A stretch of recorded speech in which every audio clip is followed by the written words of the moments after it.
All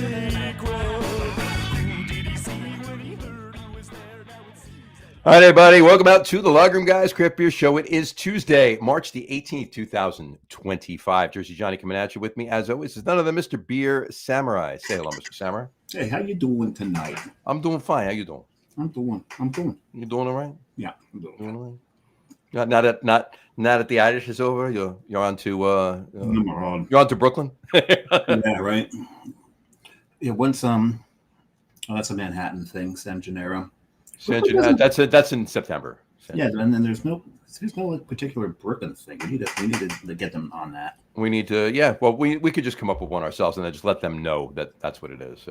Yeah, like they'll listen to us. Of course, right. Two dudes from Jersey, like, yeah, what are you talking about? Well, we'll talk like this and maybe they'll. Yeah, no. It depends on where in Brooklyn you are, but that's besides the point. On that note, happy Hangover Day, everybody. Happy Hangover Day. I had a little one early this morning. Woke up, for that, that good bathroom call at about 4:30, 5 o'clock in the morning. Oh, you only get one? Well, no. The bathroom call at 4:30, 5 o'clock in the morning. That one. That's specifically that one, right? I felt the overhanging. All right. Are you talking about your belly, or are you talking about a lot of things? Right. So had a big glass of water, took another couple Advil, went back to sleep, woke up at 6:45, was fine. No, I skirted it. Well, we did all of our celebrating on Saturday, well into the wee hours of the night, with Tom. But we would celebrate before that as well.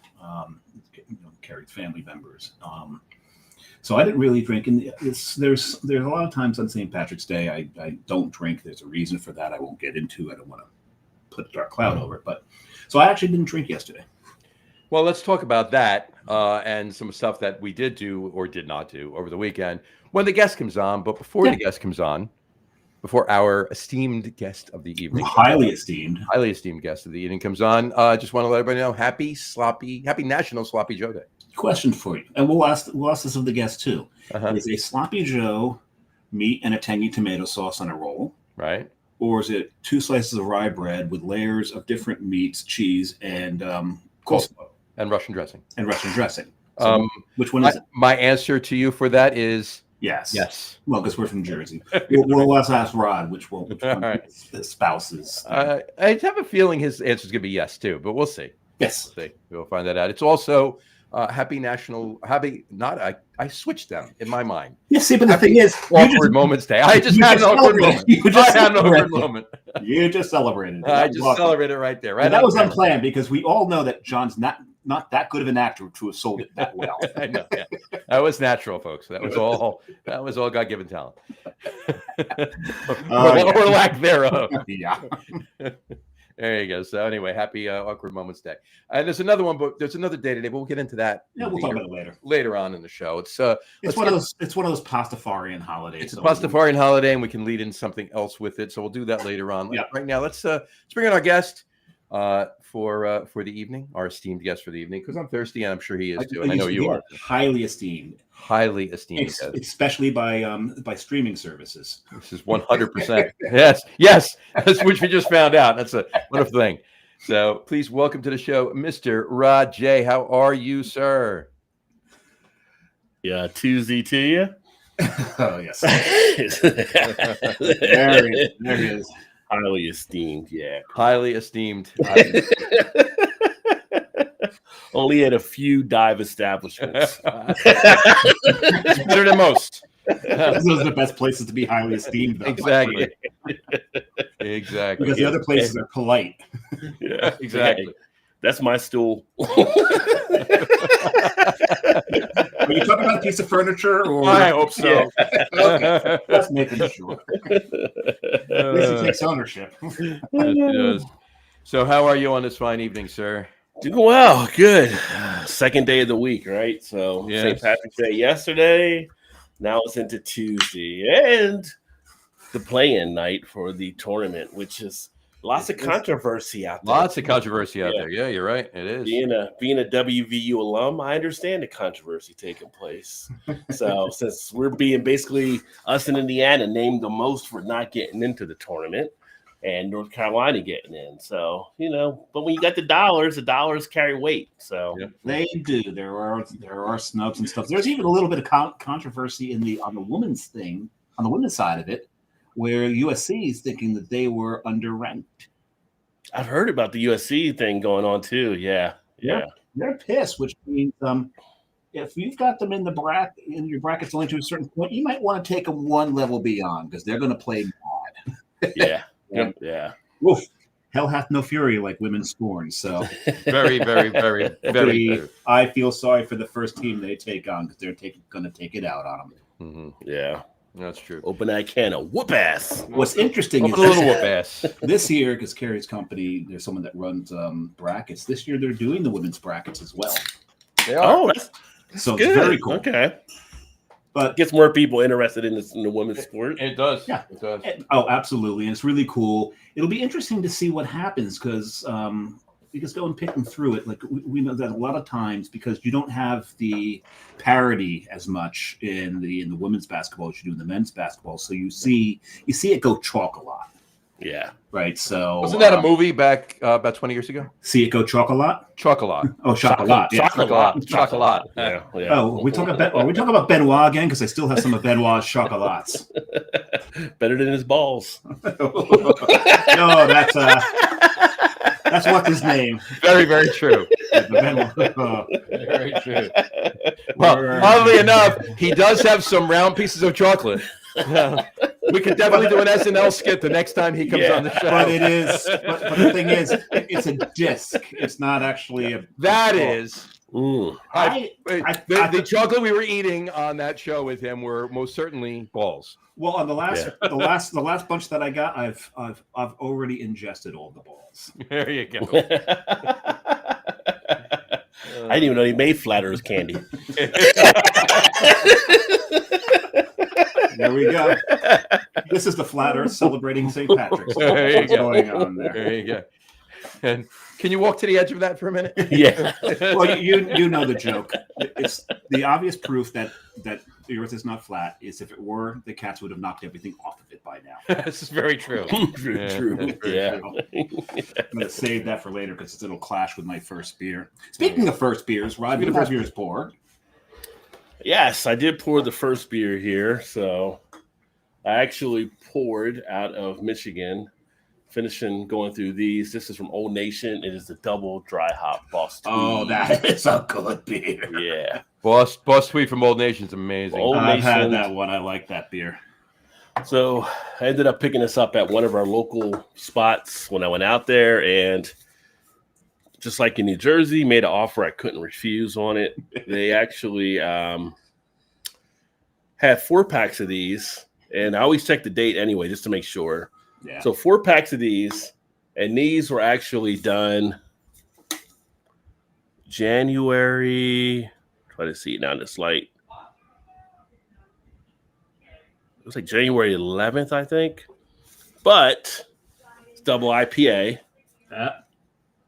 Everybody's like, you have to get IPA fresh with it. Nobody's like, yeah, shut up. $4.99. $4.99. Wow. A 4-pack. Regularly down for like, what, $17? Yeah. So I grabbed a couple of them. I didn't take them all. I could have, but, left some for everybody else. But yeah, that's not bad at all. They were going quick. That's awesome. Remind me, I'll just tell right now. Well, you know what, Dave? What's your beer, mine? And I got a quick story about Old Nation for you.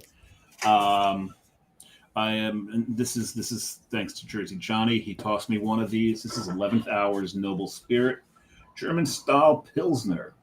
And my glass actually matches Johnny's hat. There you go.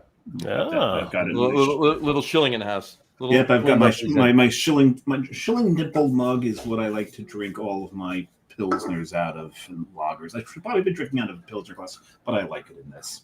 Very nice. Very nice. All right. That is yours. I'm going, there's a theme tonight for mine. Just kind of a quiet theme in the background. Old reliable goodies that we take for granted and don't buy as often as we should. My first one is Kostritzer.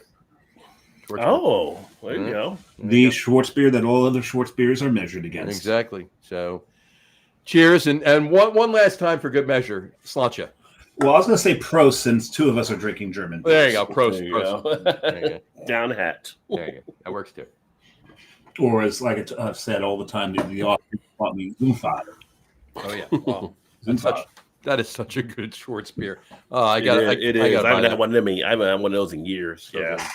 I actually have that at the appropriate glassware. I could Starodumsky it if I could get it. Starodumsky, yeah. Yeah, if I could get it out of a box, out of the box and storage. Box and storage, exactly. Yeah. So my quick Old Nation story. So about 6 years ago, Jess and I went on 6 or 7 years ago, something like that. We went on a Midwest trip. We did a 10-day trip. We hit 50 breweries in 10 days. Oh, wow. And we started in Cleveland, spent a couple days in Cleveland. Then we went up to Grand Rapids. On the way to Grand Rapids, we went through Williamston, and we stopped at Old Nation. So we walk in, and it was a Sunday, right? And there's not that many people in there. A few people at the bar, a couple people at some of the tables. And we sit down at the bar. We're talking to the bartender. And a guy sits down next to me, and he was talking to the bartender, too. So at one point, and I brought a bunch of beer, because I'm in the business, and I have beer, and I'm, bringing with. So doing trades, up along the way. So I'm like, I said to her, I said, I don't know if you're a manager or is there a manager here? Is the owner here? I'd love to, talk to him a little bit and do a trade. And she says, I don't know. Why don't you ask him? He's sitting right next to you. It was Travis. The owner was sitting right next to you. So about an hour later, Jess is on her phone like, are you done talking to him yet? We went in the back. I gave him a couple of 4-packs, and I wound up walking out of there. The dude was so generous and so great. I literally gave him 2 4-packs. I walked out of there with over a case of beer. Oh wow! Yeah, it was so cool. So in that case, I better check the date on this thing. That was from the Pittsburgh trip at the end of October, beginning of November. So I think okay. I think you're good. It's a Pilsner too, so I think you're all right. There's no date on it. It's not a New England IPA from 2021. Yeah. No date. Yeah. Oh, that was a brewery only can, so that probably why there's no date on it. So. It's a little bit from the brewery 6 years ago. Yes. Exactly. Brian Boak just commented. He said, "You are late. Just finished my first beer. Fair Isle Brewing, Madame R. Gala Saison."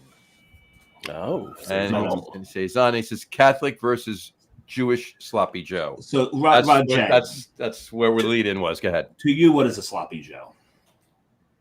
Sloppy Joe is the meat with the sauce on the bun. Right. Yeah. See, in Jersey, we do have this thing. In the tri-state area, we do have this thing where they take. Quick side note: not all of Jersey.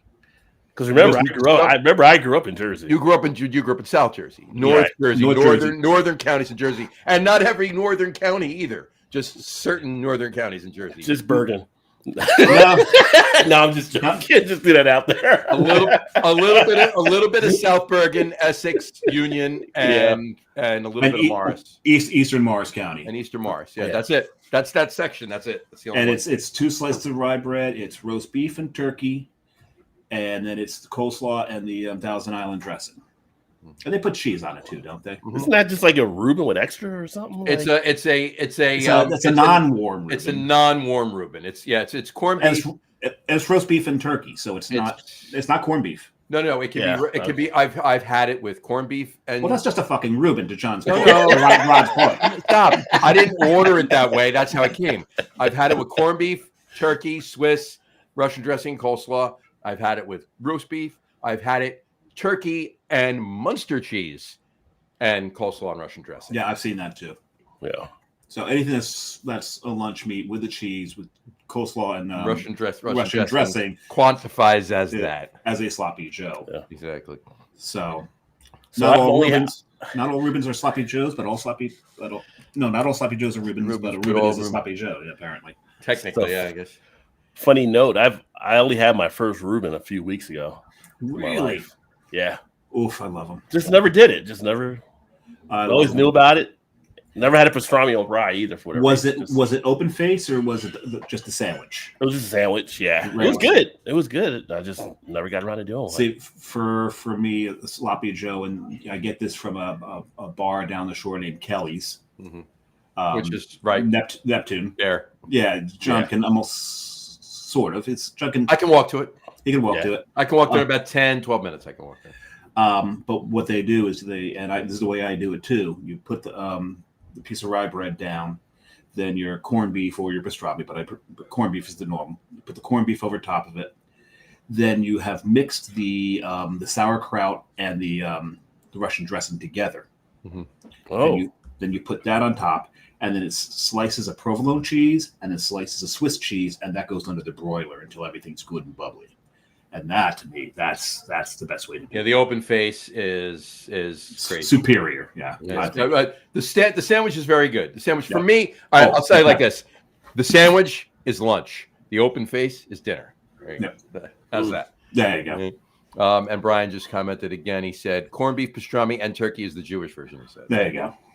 There you go. So, yeah. All right. So back to beer talk. So how was St. Patrick's Day? Well, first of all, how's the settling in? I mean, you've been there a while now. It's been a while since you moved back out there, I should say. But how's everything getting reacclimated to the area? It's fine when it gets reacclimated. Got to try to find a house. House shop is always fun. That's that part of adulting life that never changes from being a pain in the ass at times. Unfortunately, the pricing changes, but the pricing changes. So kind of still going through that kind of mold, but still got a good amount of breweries here. I think we got a little bit more than when I left, and some different names. Some closed, some got taken over. So I think now we've got about 80 within a 20-mile radius of Cincinnati in different directions. So literally a 20-minute walk from Mad Tree where I'm at. And then they put a high wire up here that wasn't here before when I left. So that's a good thing. That's a good thing. And just a bunch of other ones that are all around. Is it just a tap room, or do they have the high wire here is a tap room, I believe. It's a tap room, because they also have it down in Louisville, which I'll be down there this coming weekend, so maybe I'll get some down there as well. But probably hit out against the grain, I'm thinking too, while I'm down there. No, definitely. I supposed to go down there years ago. I know Sam, the owner down there. I was supposed to go down there and do a tour and all that kind of stuff. Never got around to it. So might pop through there. But I mean, the beer scene is so crazy. I didn't make it over to Bachfest when you had it. Was like kind of an up and down type weekend. Plus, it was kind of crazy, and plus, I was to that mood where it's like, you know what? I don't really feel like being around people right now. However, we do have a lot of Bach beers that are floating around, so I plan to pick up some of those from some of the spots and stuff too, because I always like a nice Bach. Oh yeah, I love a good Bach. Love a good Bach. Quick aside on that same trip that I met Travis was talking about Old Nation. Later on, we were in Louisville. And we got it was a whirlwind trip to Louisville, right? We left Chicago, went all the way down through Columbus, Indiana. We stopped at 450 North and for some lactose. And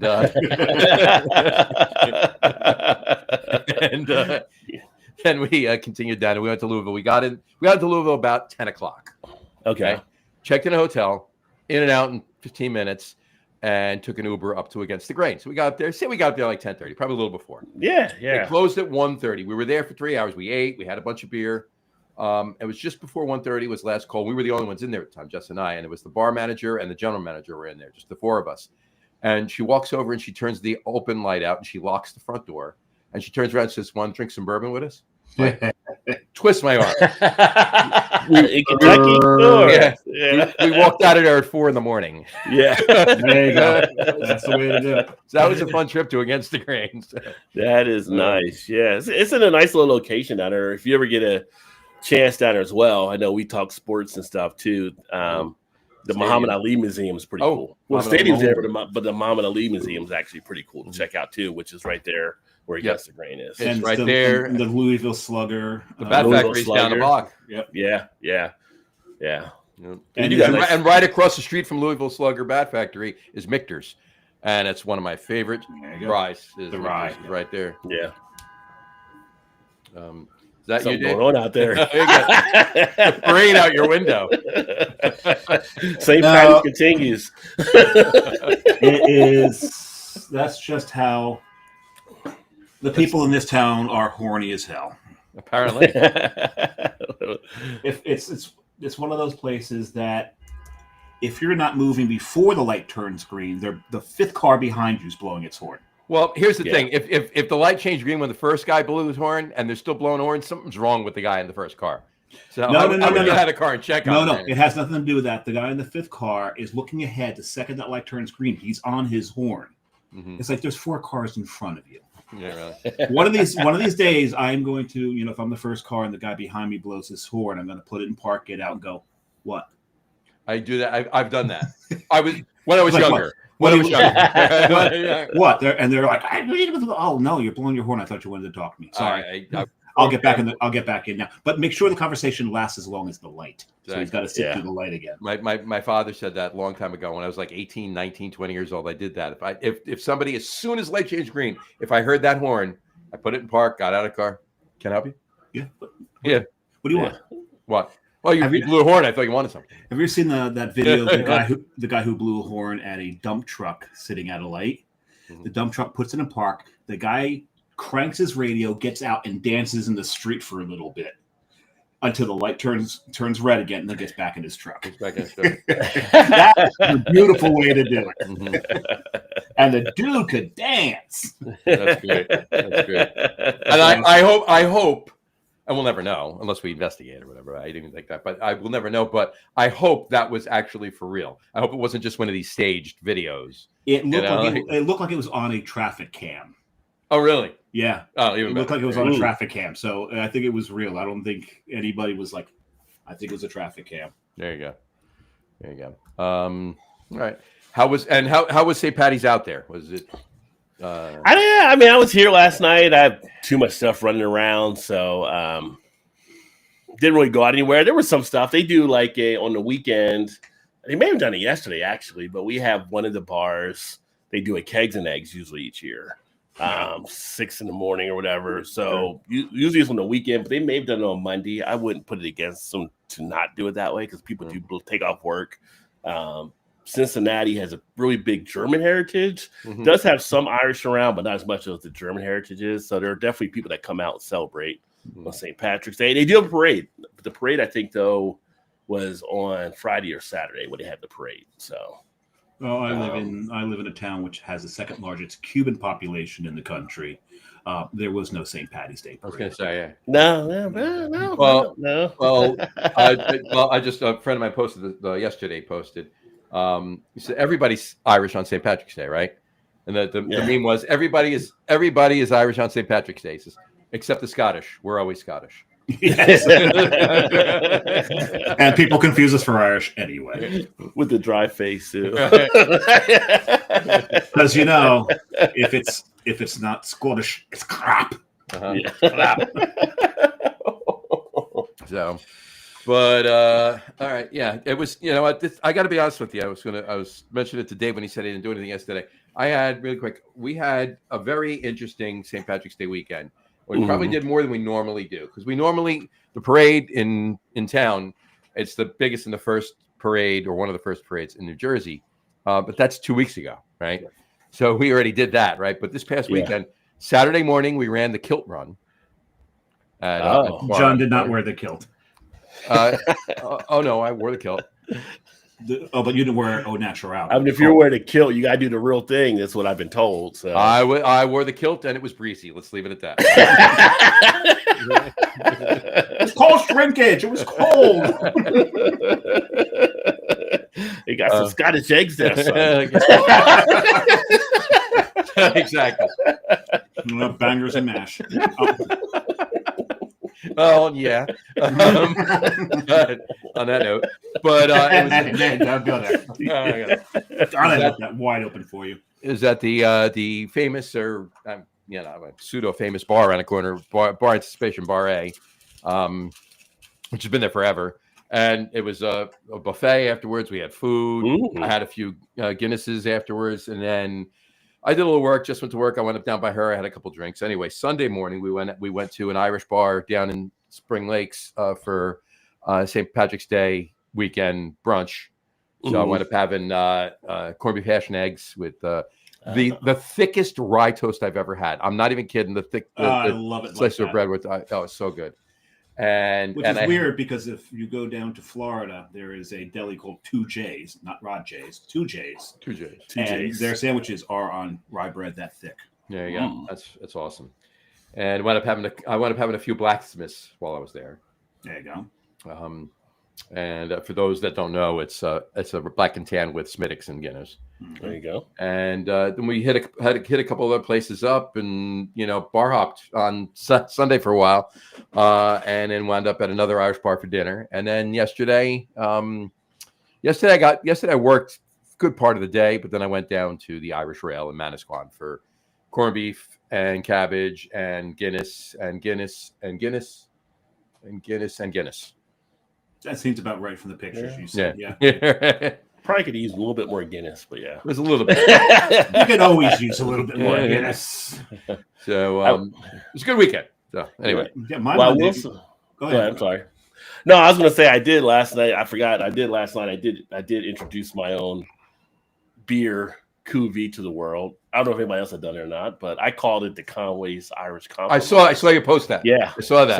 So go ahead. Edmund Fitzgerald and the Conway. No. Conway's Irish Stout that they have now. Oh, the Conway's and the Conway's Irish Red Ale. The Red Ale, yeah. Yeah. Very nice. And by the end, it was pretty smooth. It was like an Irish milkshake. It was really good. So you didn't float anything. You didn't do a black and tan. You just did a cuvee. Well, I tried to actually do a black and tan on it because I have a black and tan tool. So your intention was a black and tan. Yeah, so I put it in with the red, and then once I put in the stout, it just was too dark of a red. They kind of just merged right into it, so it didn't have that lighter color to really stand out. But the way the red ale had with the malt and the breadiness of it, and the way it reacted to the stout, gave what's usually the drier stouts a little bit lighter of a body to me. Right. But it ended up giving it more of that nice body to it that together with the flavors coming through, because you got a little bit of a toffee underline from the red ale, that it was like an Irish milkshake.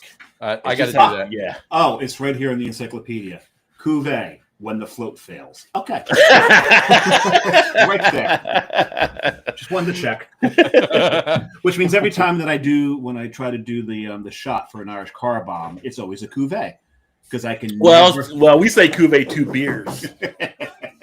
I can never get the Irish cream to float on top of the JMO. I just can never get that right. Yeah. So I let it settle a little bit. You got to hold the spoon upside down, upside down, right up against the no, right in the dead center. It's got to be up above the glass. You can't touch the glass. If you touch the glass, it's going to go down the side into the other so it's got to be above. It's got to be above it, and you got to trickle it. Just literally trickle it, and it literally just drips off the side of the spoon, doesn't touch the side of the glass, and winds up floating on top of the. Okay, I will try that next time. It's really a test of patience doing it. It is. Which I'm an Aries. We don't have any patience, except for those of us that are doctors, of course. Right. Well, you would hope they would have a little of both in there. Hey, was it George Carlin used to say, somewhere in the world is the world's worst doctor. Process of elimination. The problem is someone has an appointment with him tomorrow. Right. Well, that's the other thing too. It's like what do you call somebody that got a D on their final medical boards? Doctor. That's the way it works. Technically, they pass. So yes. So now, my St. Patrick's Day was wild. At about 7:30, I took 2 Advil PMs, and I was out by 9. There you go. I had a blast. Hey, you know what? I got a really good night's sleep last night. So, well, there you go. And you were better for it today. How's that? Yes, it was a pretty good day. Actually went into the city to work today. So. Very nice. That walk. Bus ride and the walk. It was a beautiful day in the city today. Beautiful day. We hit over 60 degrees today in New York, so that was nice. Yeah, it was hotter than that down here. It was mid 60s down here. It got to. It was really good, really nice out today. Yeah, it's beautiful today. I just opened my second beer. I'm gonna throw that up. What do you got there, Johnny? Nope, that's the first one. It's this one. Washington's Porter from Yards Brewing. So again, it's my second of my old reliable goodies that you don't buy all that often. This This is, you know what, Dave and I were talking before. His favorite yards is the Thomas Jefferson Spruce Ale. That's my number 2. And nice. Washington's Porter's his number 2. Mine, they're tied. Of my favorite yards, Washington's Porter and the Thomas Jeffersons. But it's really good. Again, don't buy it quite enough. And it's just a really good solid porter, 7%. And there's your Treehouse glass, Dave. There it is. There's the Treehouse glass. There you go. Because I will be having a Treehouse next. Very good. Oh, fancy. There you go. Fancy schmancy. And there's a theme to Dave's too. Yes, John gave me both of them. I gave him both of them. At least the second one was in trade. Well, yeah, exactly. That's all good. Doesn't matter. All right, so let's talk about the show you had last week on your podcast. Which one? It was a busy few weeks. It was a busy few weeks. The one you had last Tuesday. Okay. With the regarding the impending doom on the aluminum industry in this country. It's not. Let's hope it doesn't happen. But yeah, I'm optimistic. I mean, we can hope. I'm pessimistically optimistic, if that makes any sense. Yeah, I mean, here's the thing: if we go back and we look back, because we do have the benefit of hindsight, because it's not like it's a new administration, right? We've seen it before. Yeah, and we go back and we look at 2018 when this was introduced, and the results of that. 1.4 billion is what the brewing industry was hit by tariffs that they came up with. And I think the distillery, the spirits industry, I think it was around 1 billion itself as well on stuff they got hit on. So it is an effect that not just hits the aluminum, but it hits the steel. When you look at a brewery, you have lots of parts with steel and aluminum. The parts that go to the parts to make the big part, right? You have all that stuff in there. Something goes out, you need to get a new part. It's going to cost you a little bit more. You have the stuff, with the kegs and all kinds of things. So there's all this cost concern out there, right? But then you also have some of the stuff we covered was impacts, not just from that part, but also how it can affect things like the grain owners, where they have to supply because they got to pay more for the grains to come in, because we don't produce a ton of grain statistically for the brewing industry in America.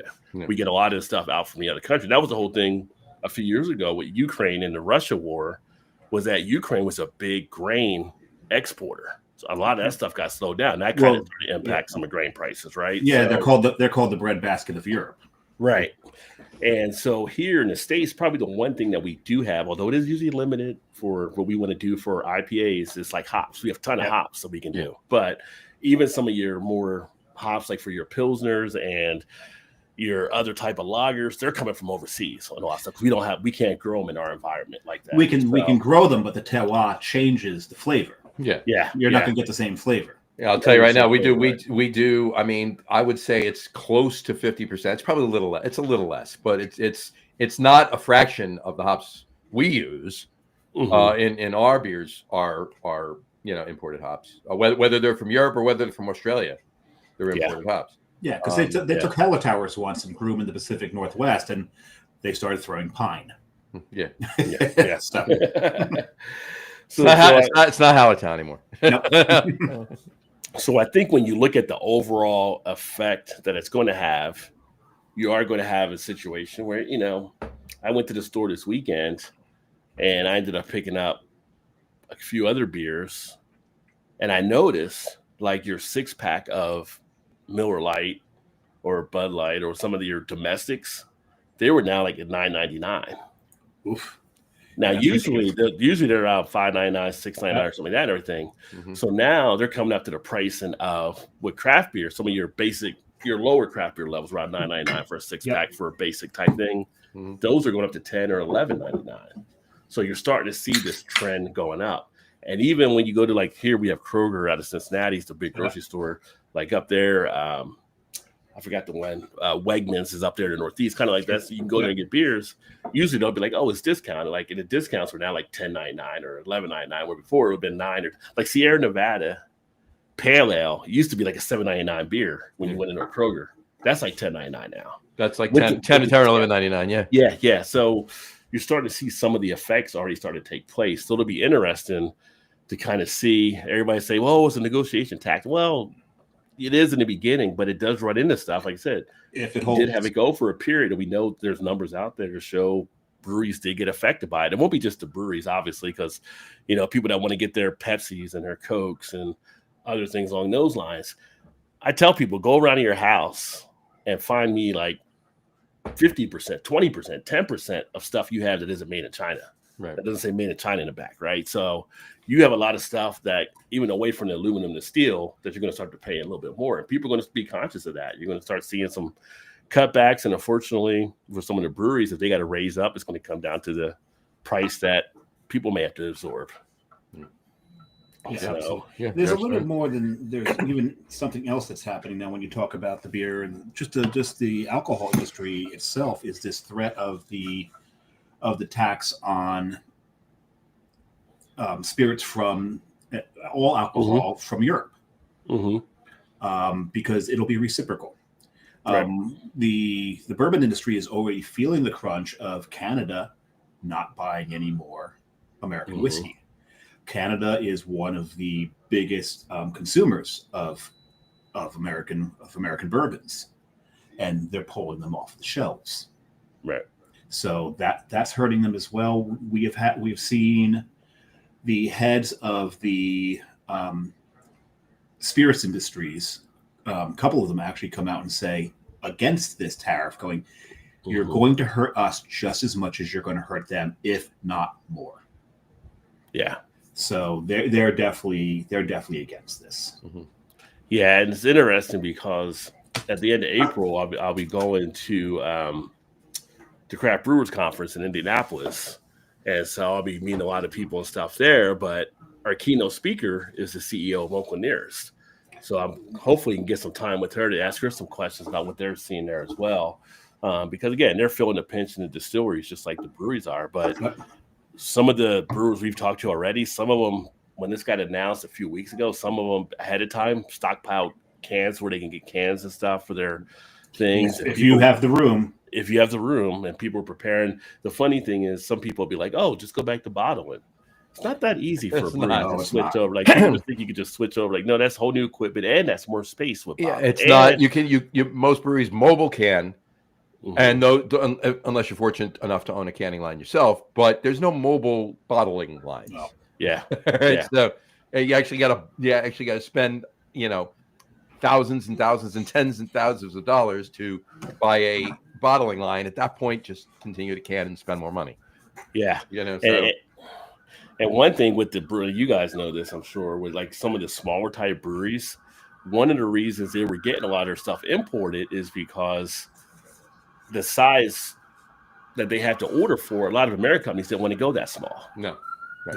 And they were able to get better deals by bringing in some of the overseas stuff or from Canada or Mexico, wherever they were getting it all in from. So to just say, oh, we're going to build it here in America, well, there's not a guarantee they can even stock for what the Americans are going to want for it and everything too. Of course. And with the Americans, we have a higher cost of living, so it's going to be a higher premium, $1 out too, that these breweries have to deal with. So it's all kind of interesting. A couple of things that have come up recently.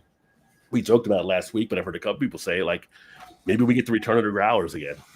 Yeah. People just start bringing their growlers in and taking them out. And nowadays, old school, you can get pressurized growlers, right? That you put it in there and it'll hold your beer 2 to 3 months. Yes. The CO2. Yeah, the CO2. So you might have something else new emerge along those lines if breweries are in the states where they can do that, because some breweries can't do it in some states where you can do it as well, because it's all by the state laws, right? So it'll be kind of interesting to see going forward, but you hope that cooler heads will prevail. But like I said, it's not like it's a new movie. It's more of a sequel.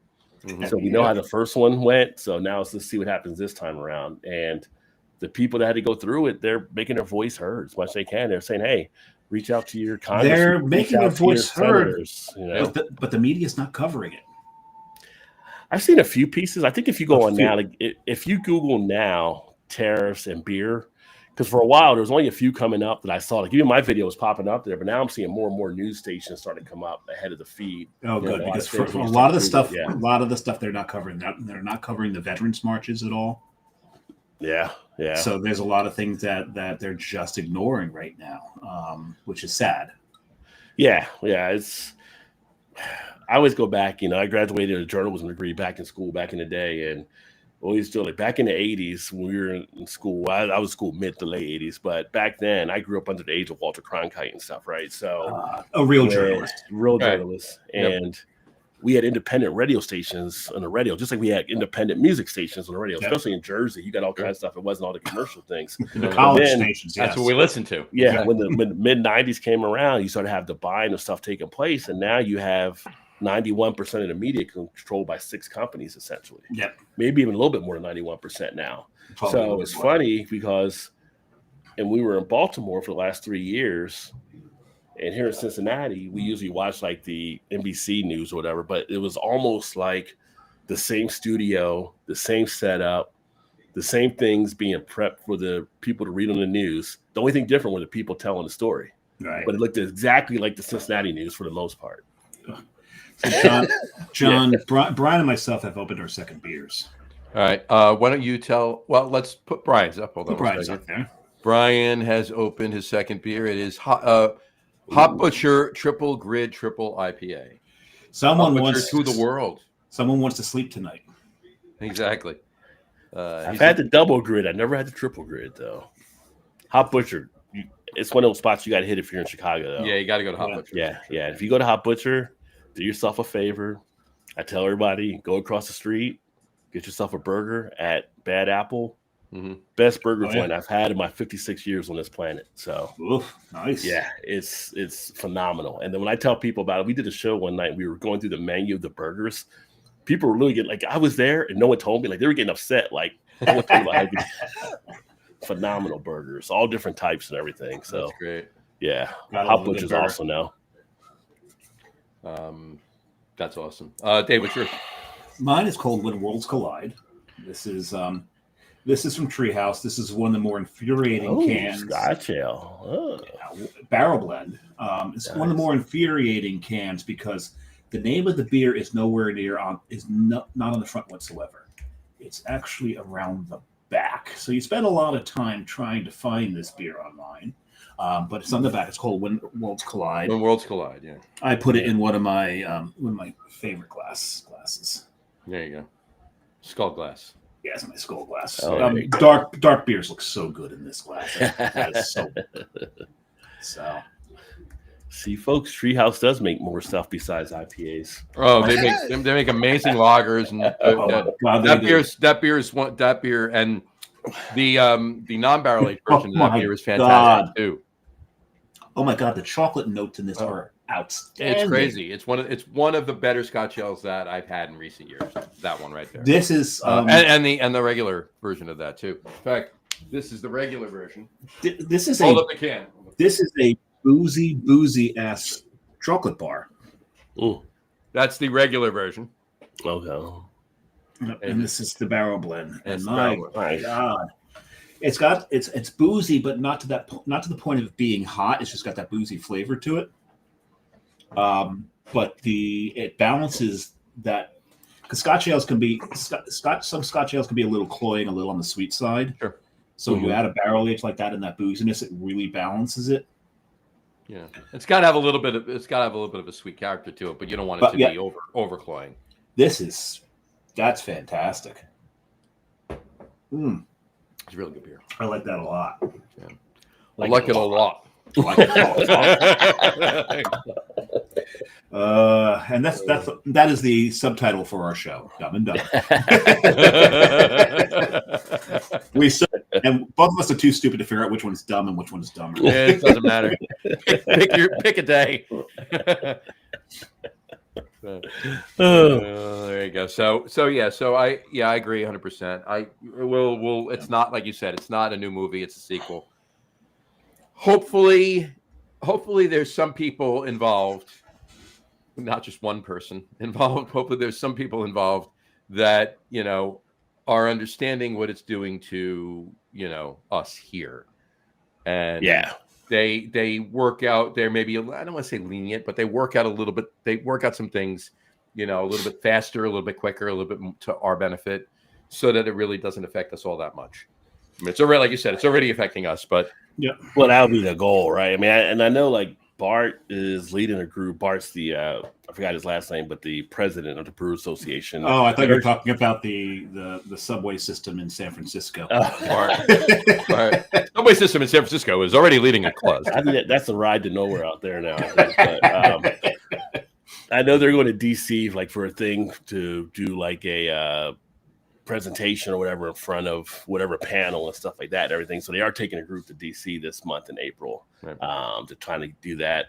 But again, it's, there's so much stuff going on. And it's kind of like at a point you're almost like, yeah, I mean, we don't want the beer price going up, but then it's like, it's beer, right? And it's like all this other stuff we got going on in the world. It's like, well, but it's beer. But then again, it's like, we want our beer to be the good thing too. It's like on the prouder stuff, people can't afford the price of eggs and all this other kind of stuff. It's like, are we just being privileged right now? No, I walked into ShopRite. First world problems, right? Exactly. Well, yeah, but when I walked into ShopRite, oh geez, it was probably about 3 weeks ago at this point. There's also groceries, and I saw that a dozen eggs that I normally spent like $3.99 on was $11.49. Mm-hmm. I'm like, are you fucking kidding me? Yeah, I think that's price gouging. That's just insane, because I don't care. Look, I get it. Bird flu, pricing of this, that, but no, there's no way the price is tripling.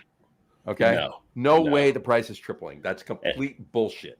And I can tell you, like for us, like I usually am the one to go to the grocery store on the weekends, because I'm the one that usually cooks and everything like that, so I know what to get and kind of grab and all that kind of stuff. Not once did I see eggs over $7 a dozen. Yeah, which is always surprising when I see all these other, because I have a friend in Connecticut, Vanessa, that watches the show. They were like 13 or 14 up there, where she was saying on some of their eggs at some places. I just like I saw bodegas in New York that were something like $1 for two eggs. Oh, I'm like, if you're not getting eggs from a bodega, there's all kinds of issues. Yeah, but I mean, $1 for two is still $6 a dozen. That's actually that's a good deal. Affordable. That's a good deal, I'm like, but you don't know where those eggs came from. You don't know that it came from a little baggie. They put them in a little baggie with the two. Like, I don't know what those two could have came from, right? Yeah, you don't know that it came from a chicken. Exactly. No, it's from a chicken, but they got them out back of the bodega. That's what they did. They just laid them an hour before you got them in the baggie. But those are fresh. I would definitely pay for that. Depends on what they feed the chickens. Yeah. Well, and it also depends. You know those chickens are hanging out with the rats. Yeah, that's true. And they're doing all kinds of things with those rats. You don't know. The eggs could be a little plaguey. Mm-hmm. Oh, there's pretty meaty rats in New York. So that's true. A chicken rat. Meaty. Yeah, like they could feed a family of three. But they made with the chicken, and then what's in the actually egg? They could probably feed on a family of three. Probably do feed on a family of three. Yeah. Say they made with the chicken, and then what's in the egg? Yeah.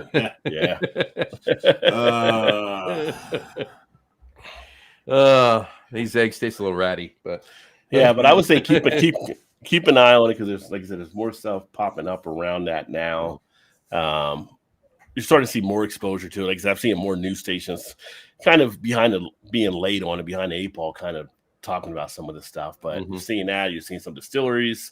The other problem you have out there too, that people haven't really taken into account as of yet, and I actually talked to a few people when I was at the Ohio Brewers Conference earlier this year, is what are you going to do out here for some of the oat, like the grain farms, all that kind of stuff, or the hop pickers, right? Because there's a big thing happening with, obviously, with the migration and deportation, all that kind of stuff, but most of your workers in these hop fields, a lot of them are migrant workers. Yeah.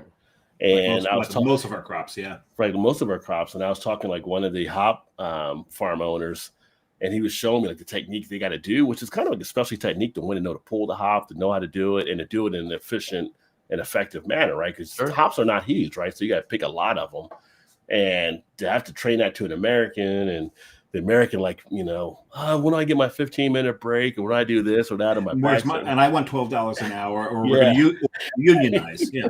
And the migrant workers, they just go in there, they go right through it and they get it down. And like, so if you have less of them out there, because right now already some of the California farms are reported, like some of the citrus and orange, it's going to be higher prices. We're going to have less. We can't get all the output done because we don't have workers. It's rotting on the trees. Yeah, workers aren't showing up. Workers aren't going to these little markets and stuff like that. Everything they would usually go to. It's just, you're going to have stuff that's going to go. So it's all going to have an effect at some point here. Yeah, 100%. Brian just said his friend has chickens and gives him fresh eggs.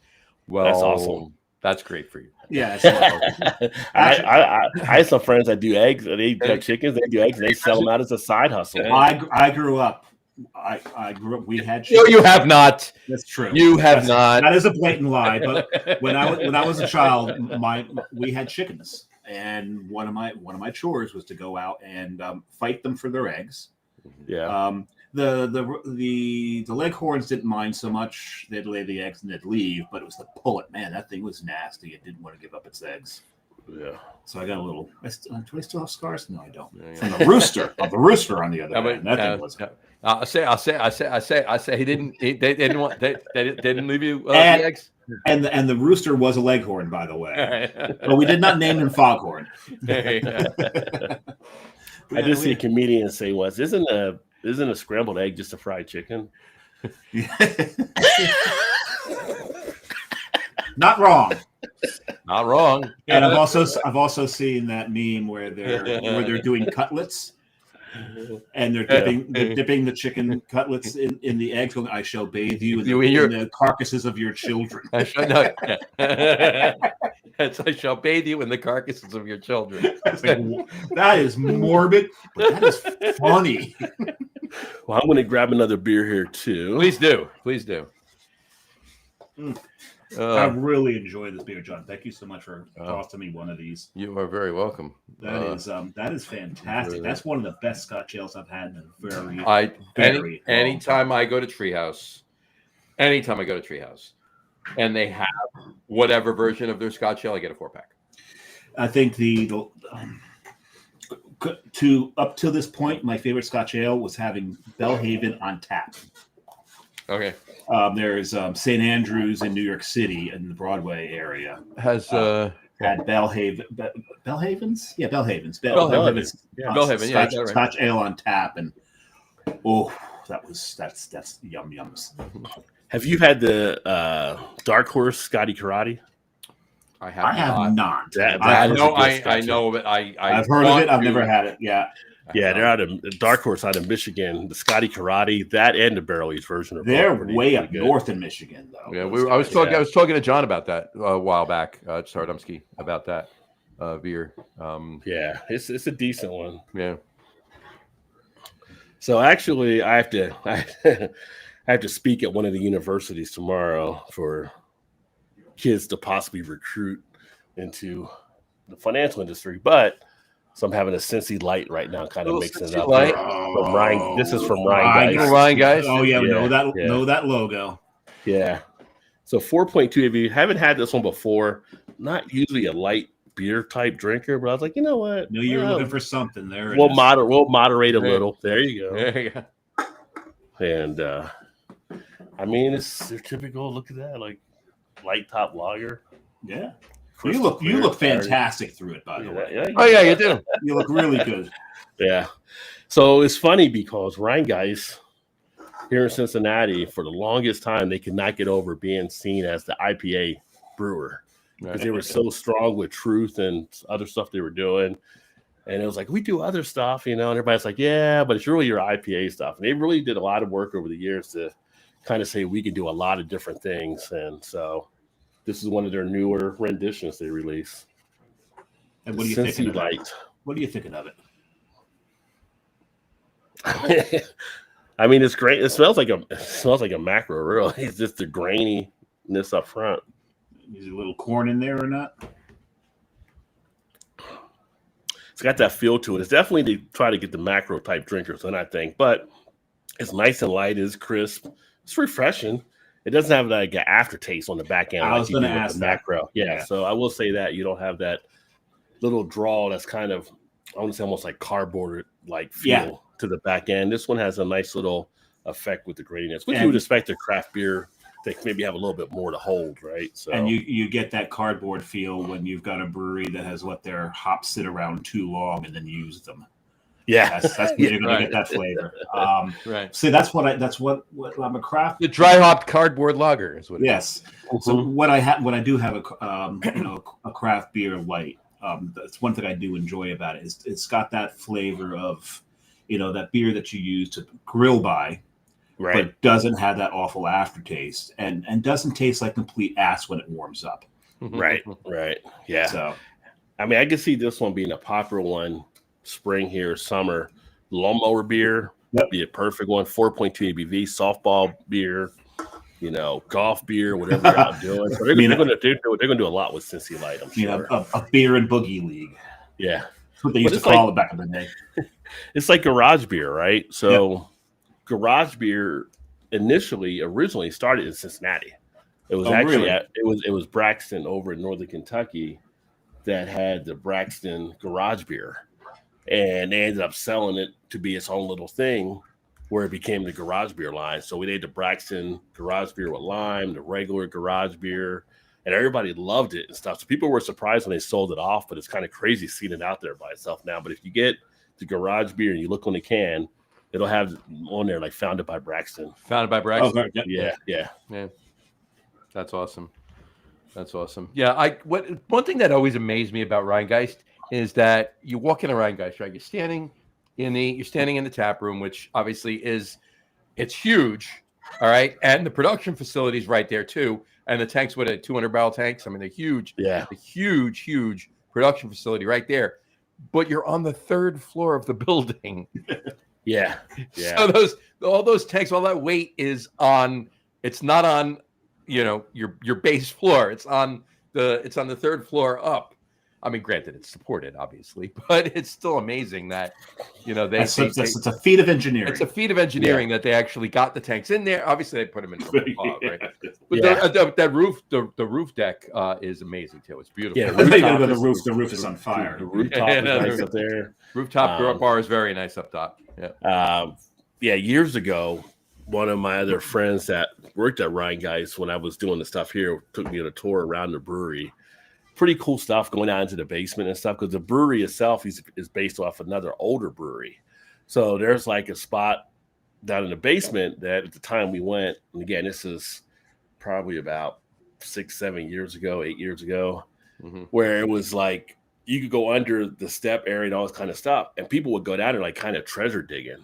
And they would find like old bottles from breweries like back in like the 40s and stuff like that. It was kind of cool, just some of the stuff. I don't know how much of the stuff they ended up totally having down there, but you would find all kinds of different things from just the past. It was like just going back and occasionally you'll stumble across something that you'll find under some of these dirt or rocks and stuff like that and everything. But it was cool. We went through the whole canning line and grabbed the beers right off the canning line, like the Vernon Shirley. And that was cool. Yeah. Exactly. All the millennials and Z's are like, who's the Vernon Shirley? Yeah, you had to be there. You guys don't know Haas and Pfeffer Incorporated? Come on. I got to be honest with you. That's one beer that I never had. I never had anything from Shots. Yeah.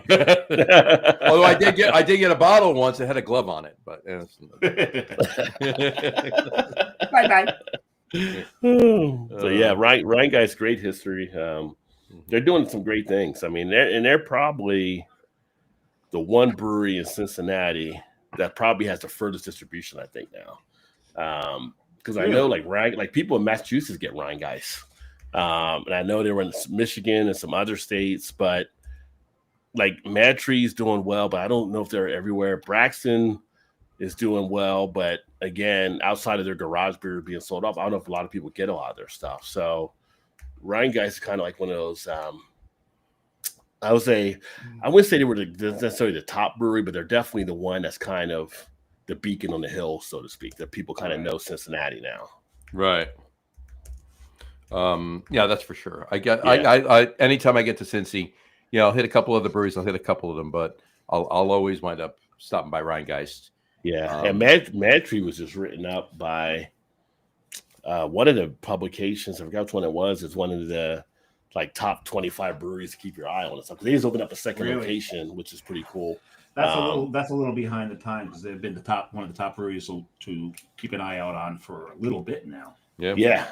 Well, they're always doing different things out there. So, I mean, some of these writers in these magazines, you always question some of their stuff anyway. Like, sometimes here's the top 10 beer. Like, how the hell did this beer get on the list? Type thing. Well, it always makes you wonder how much did they stroke their ego while they were there? How much free swag did they give them? Right. We have in New Jersey NJ.com, and a lot of the top 10 lists or things that come out there is one of the authors there that everyone knows he's pretty much on the take from every place that he's ever reviewed. Because it's no other way to explain. It's not like they're on the like he's dancing on a fine line and it's palate, right?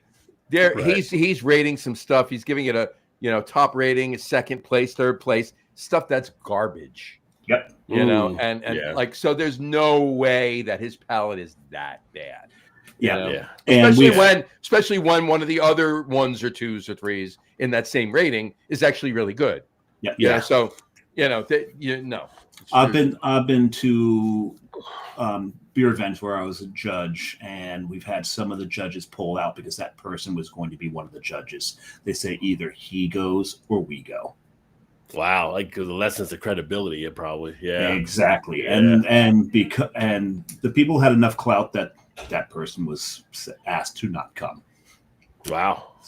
Yeah. So you do wonder about this with a lot of these lists is, how much were they taken care of? Yeah. Whichever way you want to look at it.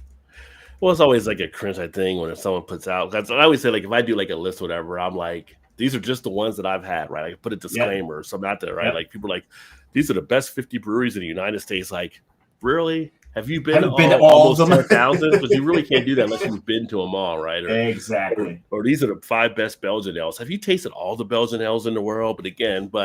So I always get put off when I see some stuff like that. There's not a disclaimer. Like I always say, these are the ones, because I tell people always like to ask when you're doing beer, like, what's your favorite beer right now? I can't answer. I mean, well, right now you can answer them right now, but what's your favorite beer of all time? It's like, I can't tell you that. You can't. You can't tell you that now. And even a favorite beer, like it can change. If I have a beer at noon that knocks me off my seat, that might become my best beer. It's just like I can say I can tell you my favorite styles that I've enjoyed, but when you get to like narrowing it down or whatever, like I say, that's like your best kid. Well, some people will say, well, my favorite kid is I don't want you to call your kid. You're not supposed to have a favorite kid, but that's the whole thing.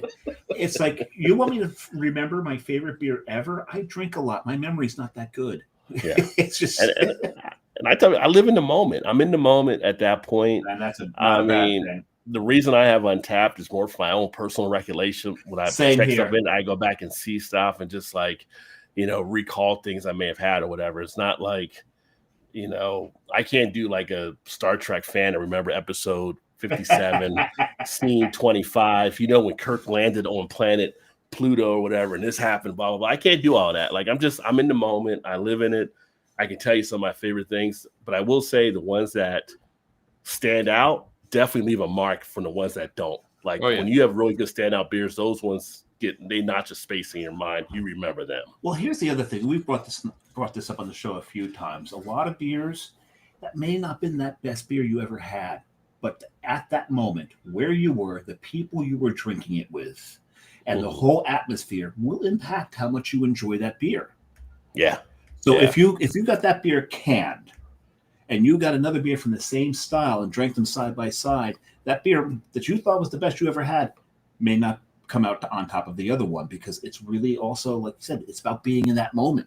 Yeah, and sometimes it's just the beer. It's like, Mickey's Big Mouth isn't going to win any pageants, but when I have a Mickey's Big Mouth, it takes me back to high school with my friends in the backyard. I sneak in beers and drinking, doing like the hand grenades and stuff. I'll be honest with you. We went a couple of years ago. We went to a comedy show at a comedy club, and it was a BYOB. So when we got there, we went into the liquor store next door, and they didn't have any craft beer, whatever they had. I just didn't feel like it. And I saw a 24-ounce can of, the singles of Jenny Cream. Oh, and I'm like, that takes me back 40 years, right? Yeah. That kind of thing. So Boom. I grabbed two. They were like $1.99 each. I'm like, boom. Mm-hmm. I grabbed two of them. Done. I'm good. Throw them in ice. Opened it, poured half, put it back in the ice, that kind of thing. Yeah. You got to. Beer, you don't want to. You don't actually taste the beer. You don't want to taste it. But corn in all its glory from that. But it was corn in all its glory. This is the beer that actually closes the tank to keep the what's the chemical that throws cream corn? Yeah, whatever it is. They actually DMC. Run DMC. No, not Run DMC. But there's I can't. It's on my tip of my tongue. I can't think. Yeah, but go ahead. DMC. Yeah. But at any rate, there's a point in the brewing process where if you're supposed to open the tanks to off gas this, and it's a very simple procedure. Right. They purposely keep it closed so it sinks right back into the beer, so it tastes more like cream corn. It's absolutely 100% intentional, and people love that flavor in that beer. The people that love that beer, that's why they love that beer. Yeah, they become used to it. It becomes a part of it at that point. It's like absolutely some of the mistakes are your best winners sometimes. So it also comes to, like you said, what you're used to. Because we were talking about Belgian chocolate earlier. Europeans hate American chocolate. The reason they hate American chocolate is there's a compound in American chocolate that we use to keep the milk fresh, to get from the dairy to where they make the chocolate, because this country's huge, right? Where in Europe they don't need to do these things. What they put in there is an acid. It's the same acid that is apparent in vomit. Ooh. Butyric acid. Butyric acid. Yeah. And they put this in chocolate. So that's why every European hates American chocolate, because it tastes like puke to them. And there's a good reason for it. It's because there is that. But as Americans, this is the chocolate we grew up on. Right? Yeah. We grew up on Hershey's. We grew up on Nestle's. This is what chocolate should taste like. Then, if you've got an open mind, you get your hands on some Swiss chocolate, some Belgian chocolate, you're like, why do I like our chocolate? Yeah. But you still eat it because it's what you grew up with. A Hershey's Kiss is still an amazing, little piece of chocolate in your mouth, right? Yeah. Not to Europeans, but that's to the whole point with the butyric acid in Jenny. This is what they grew up with. It's what they're used to. This is what they enjoy. Right? Indeed. It'll explain why people are still drinking Coors Light and Budweiser. It's what they grew up with. I mean, that's what they're used to, that taste. And for some of them, is somebody will tell you, like, I drink it because my dad drank it, my granddad drank it, or whatever, and they kind of just, after a point, it becomes like a traditional type thing too. So it does. Well, then there's also kind of that, that almost toxic masculinity comes in sometimes. Oh, right. You drink craft beer, you're one of those, huh? Yeah. You're not a real man because you don't drink this beer that tastes bad. It's like, okay, thank you very much for that. Go enjoy your NASCAR race. Well, I'm gonna actually open my third beer. Not to disparage NASCAR. I watch. No. I do, but I'm in a pool for every Daytona 500, so I definitely keep an eye on it. That's for sure. I haven't watched it in a while. I haven't. Oh God, I don't think I've watched it since Darryl Waltrip left the booth. Oh wow, yeah. We won. He was my favorite driver for the longest time when he drove the number 10 Tide card. He was my driver. But at any rate, we won the pool a couple years ago, right before we went on vacation to Asheville.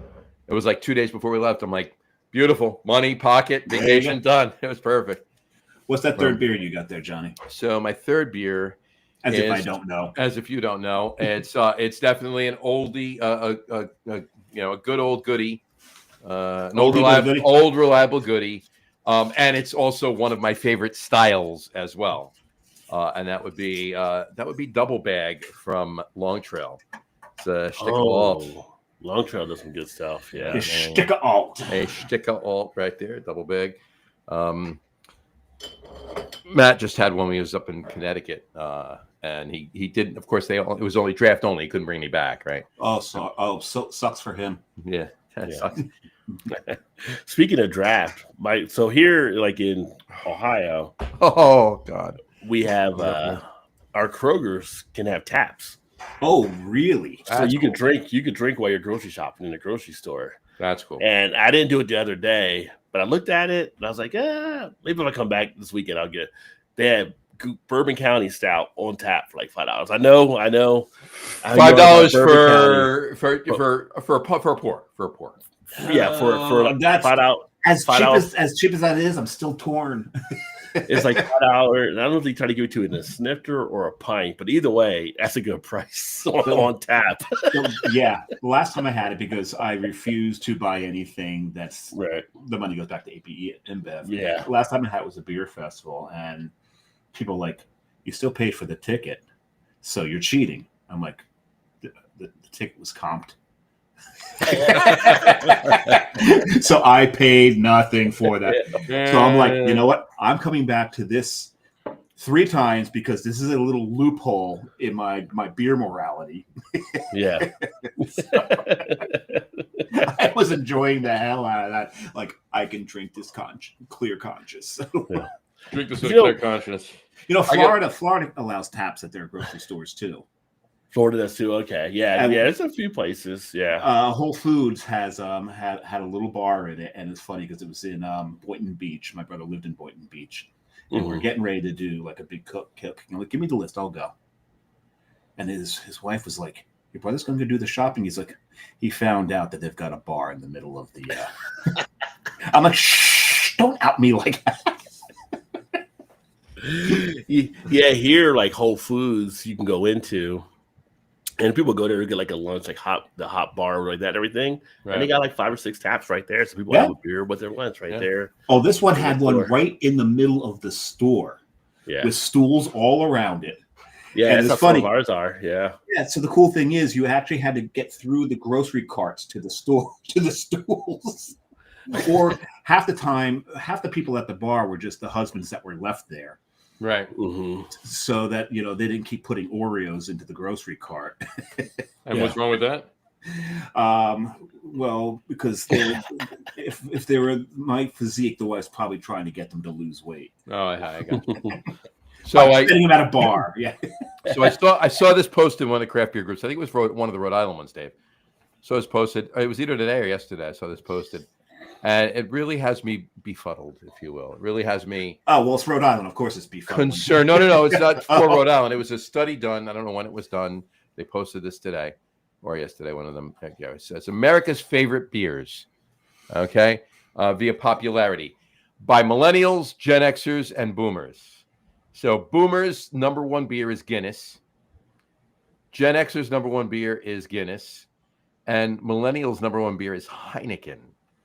Boomers and Gen X, number 2, Heineken, and millennials, number 2, Modelo. All 3, boomers, Gen Xers, and millennials, their number 3 beer is Corona. Where are they getting this data from? I don't know, but if you notice, the percentages don't add up. Yeah, probably. I guess. Oh, I guess it's of the full population. Right, of the full population, 60% of millennials like Heineken, 59% like Modelo, 59. Yeah, I'm thinking it was a limited list. I'm thinking they surveyed their 5 friends.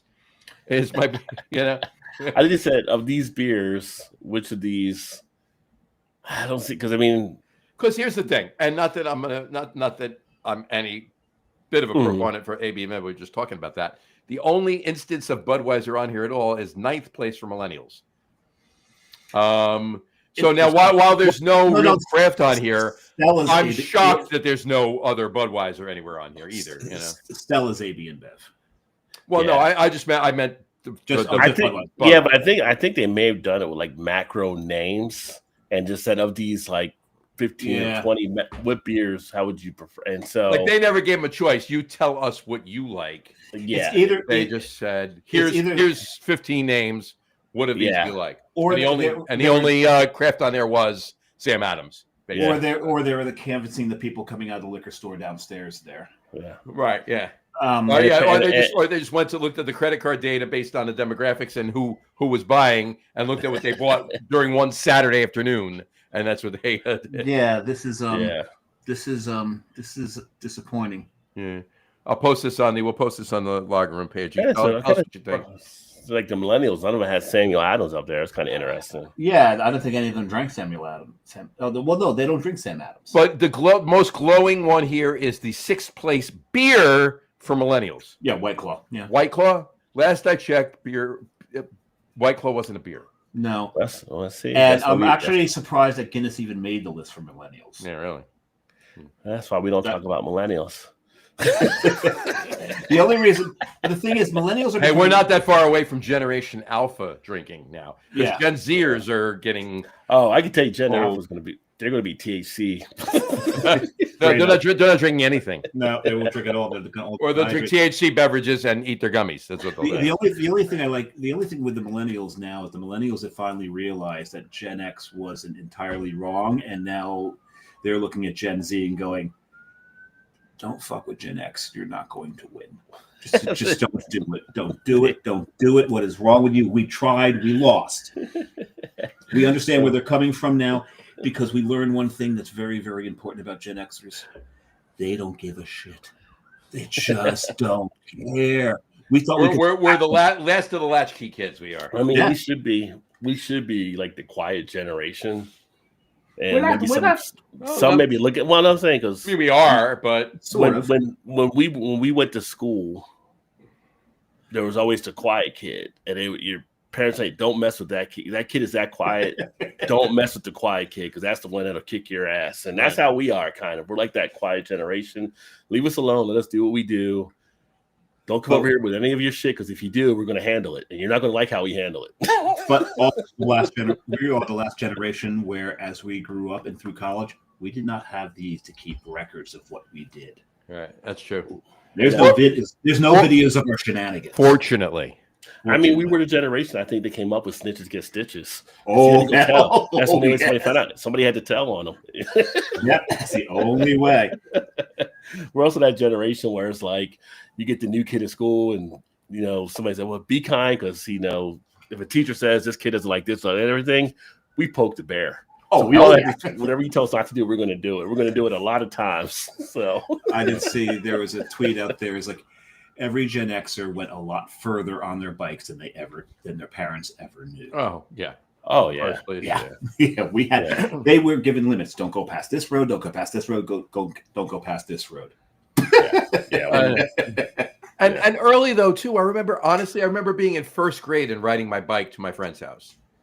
You show me one parent today that has a first grader that's letting them ride their bike to their friend's house. Show me one first grader that knows how to ride a bike. Well, that too. Yeah.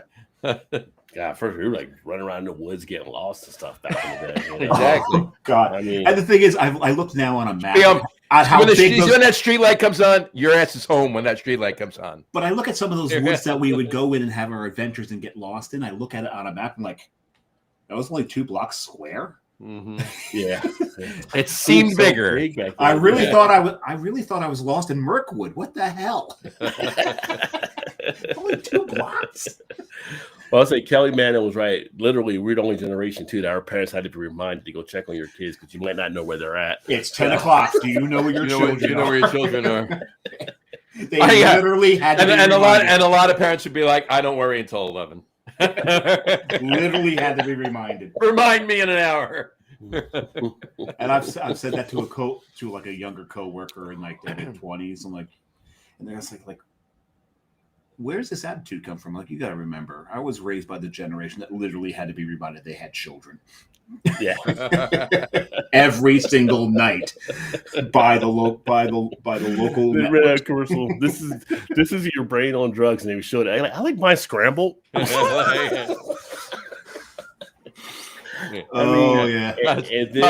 not my brain on drugs. And then move that fork around a little bit. There you go. And then when we were getting our driver's license, and we sit in the high school auditorium or whatever, they're showing us the video about things you don't do when you're driving, and they're having wrecks, and we're sitting there laughing at the wrecks, and they're looking at us like, "What is wrong with you guys?" So way we brought up. Yeah. Brian just said, "Thank God there is no video evidence of what I did in the 70s and 80s. I got halfway across the Tappan Zee Bridge before we got caught and had to turn around." Got caught doing what, Brian? Yeah. He didn't say. I'm just asking. You never know. He's had a triple IPA. He may be a little forthcoming. That's true. That reminds me there, John, is I told you the story. He said, don't forget the story of what we did back in the day. Right. But the other night we were talking. Right. Yeah. So back in I guess it was 85. What year did The Fly come out? Like with Jeff Goldblum, Gina Davis? 85, 86. Like 85. Yeah. So me and three of my high school buddies, we went to go watch The Fly at AMC. It was actually AMC down in Marlton, New Jersey. And have fun there. Great time, cracking jokes, all kinds of stuff in the theater. We had people cracking up and everything, just like some of the funny things. Left to drive home. So we got back to Burlington, and my one friend, like, I want to go to candy bars and everything. So we go to AM PM. So you go in there. So he goes in AM PM. And so me and my other friends thought it'd be funny because I was the one driving and said, we'll pull around back and act like we left from there, right? So you come out freaking out, like, where'd they go? Like type thing or whatever. So we do that, play a little prank on them. Well, across the street, unbeknownst to us at the time, there was a police car.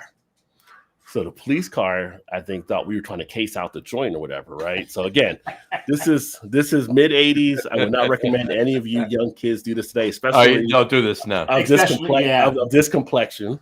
Yeah. But so we pick them up, and so we leave, and the police car starts to follow us. And I can see him in the rear view following us, like that. So we're in our hometown. We know where we're at. We know where everything is. And I was like, told you guys, watch this one. I turned off the one on the side street. He turned off on the side street. I ended up looping around this police officer who apparently wasn't familiar with the area. And I started following the police car.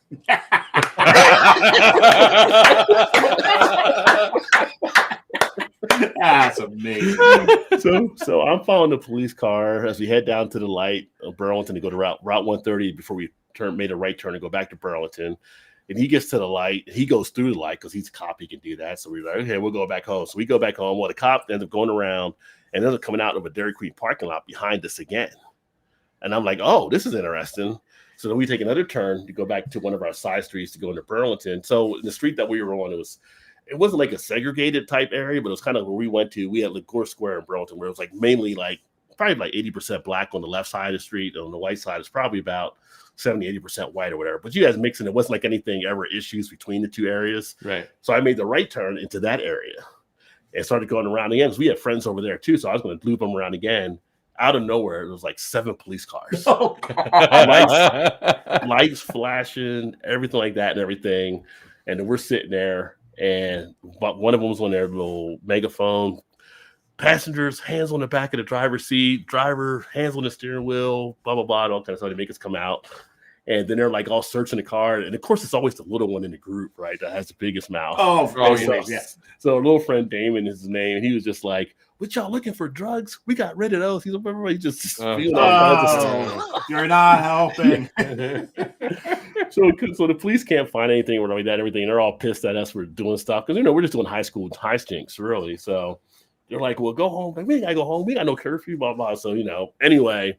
We ended up going home. It's so funny because I ended up telling my mom what ended up happening that night. And her friend, her son was a lieutenant on that same police force. And I basically said, 4 black kids driving around, and all these white cops stopped us and blah, blah, blah. And so he ended up reaming out the police that stopped us for no reason whatsoever. Nice. But it was one of those things like, why did we do it? I don't know. It was just something to do because it was there. That's how it was back in the day, right? Oh, yeah. So don't do that nowadays, though. Yeah. No.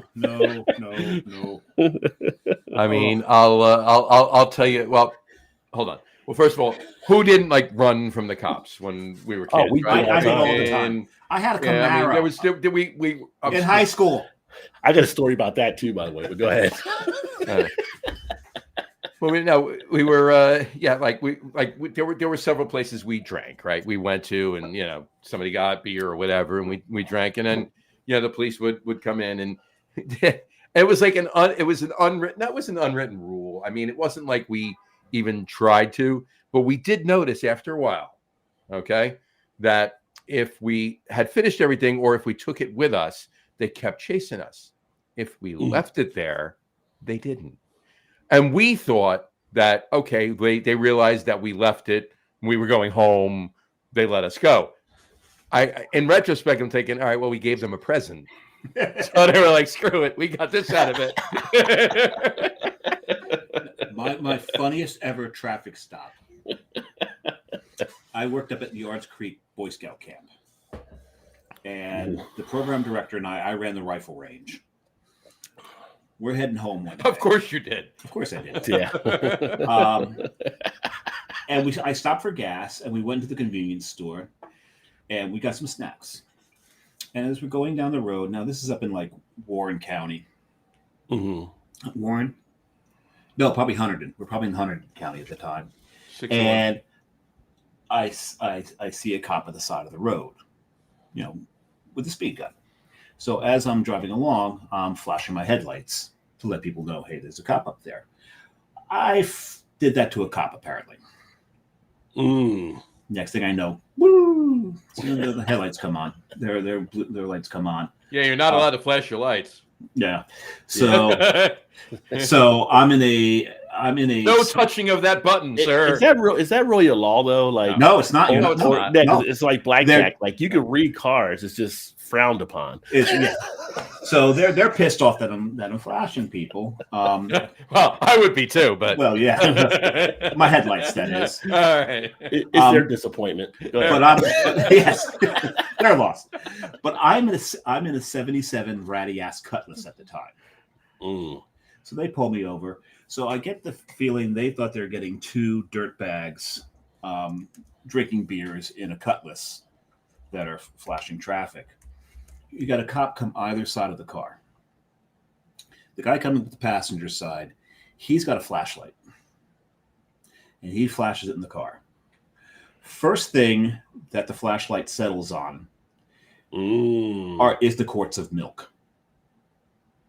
Then it settles on the package of Oreos. Then it moves over to my passenger onto his Boy Scout uniform. And then the flashlight goes out. You've just pulled over two Boy Scouts with milk and cookies. I thought you were going to say you had 17 rifles in the car. I was thinking. No. I wasn't allowed to take those off of. Oh my God, the ranger would have killed me if I had moved anything off the rifle range. Period. But yeah, a couple of dirt bags with marijuana and beer. No, you got two Boy Scouts with milk and cookies. Yeah. Needless to say, they let us went on your way. Yes. They said, you've got a tail light out. You do. Which I don't think I did. Yeah, no, well that's always the case. I got one for you really quick. Brian just said they were on bicycles going over the Tappan Zee. That's you got tired, did you? Yeah, and he said he had a 71 Cutlass. My mom had a Cutlass Supreme back in the late 70s, early 80s, I think. Oh, you don't know? My Cutlass was a 73. Sorry. Okay. Yep. I used to race her Cutlass Supreme. My cousin had, and it's one of those. Yeah, I got a list of cars. Like if I ever hit the lottery, there's a list of cars I'm going to buy. Older cars. Like I'm buying the cars that I've had back, not my specific car, just that year and make and model, whatever. And I'm sure I won't do it either. But my cousin had a 71 Oldsmobile 442, and this thing was which was the Cutlass, and 71 was the last year of the Cutlasses looking badass. Yeah. They were badass back in the day, and the 442. That was one of the most underrated muscle cars. Yeah, it was so cool. Yeah. It was so cool. I loved riding that thing. I would. That was one thing I'd definitely look for. Brian just said there are no bikes allowed on the Tappan Zee. Okay. Yeah. I used to work. at a nightclub as a valet, and we parked all kinds of things. And where was that, Brian? Brian. Looking at Brian. I'm looking at Brian's name. Okay. And where was that, Dave? That was in Neptune, right 2 doors down from Kelly's. That made the. There you go. That made the Rubens we talked about. Yeah. But I parked Porsches, I parked Lamborghinis, I parked Maseratis, Lotuses. My favorite car that ever came out of that lot was the 442. Mm-hmm. It was one of those things you got in it, the motor's running, it's not in gear, and you sit down in the seat and you can feel in the seat. It's like those moments. It's like that moment where you want to have that Ferris Bueller moment where you just want to go for a ride until the car wants to start. Right? Don't worry, we're professionals. That car, oh my God, that car was amazing. My second favorite is probably the Grand National. Yeah, Grand National's the one I wanted when I was in high school. Grand Nationals were nice. Well, the thing is, I said to the guys, like, so is this car really, really fast? He goes, yeah, get on it.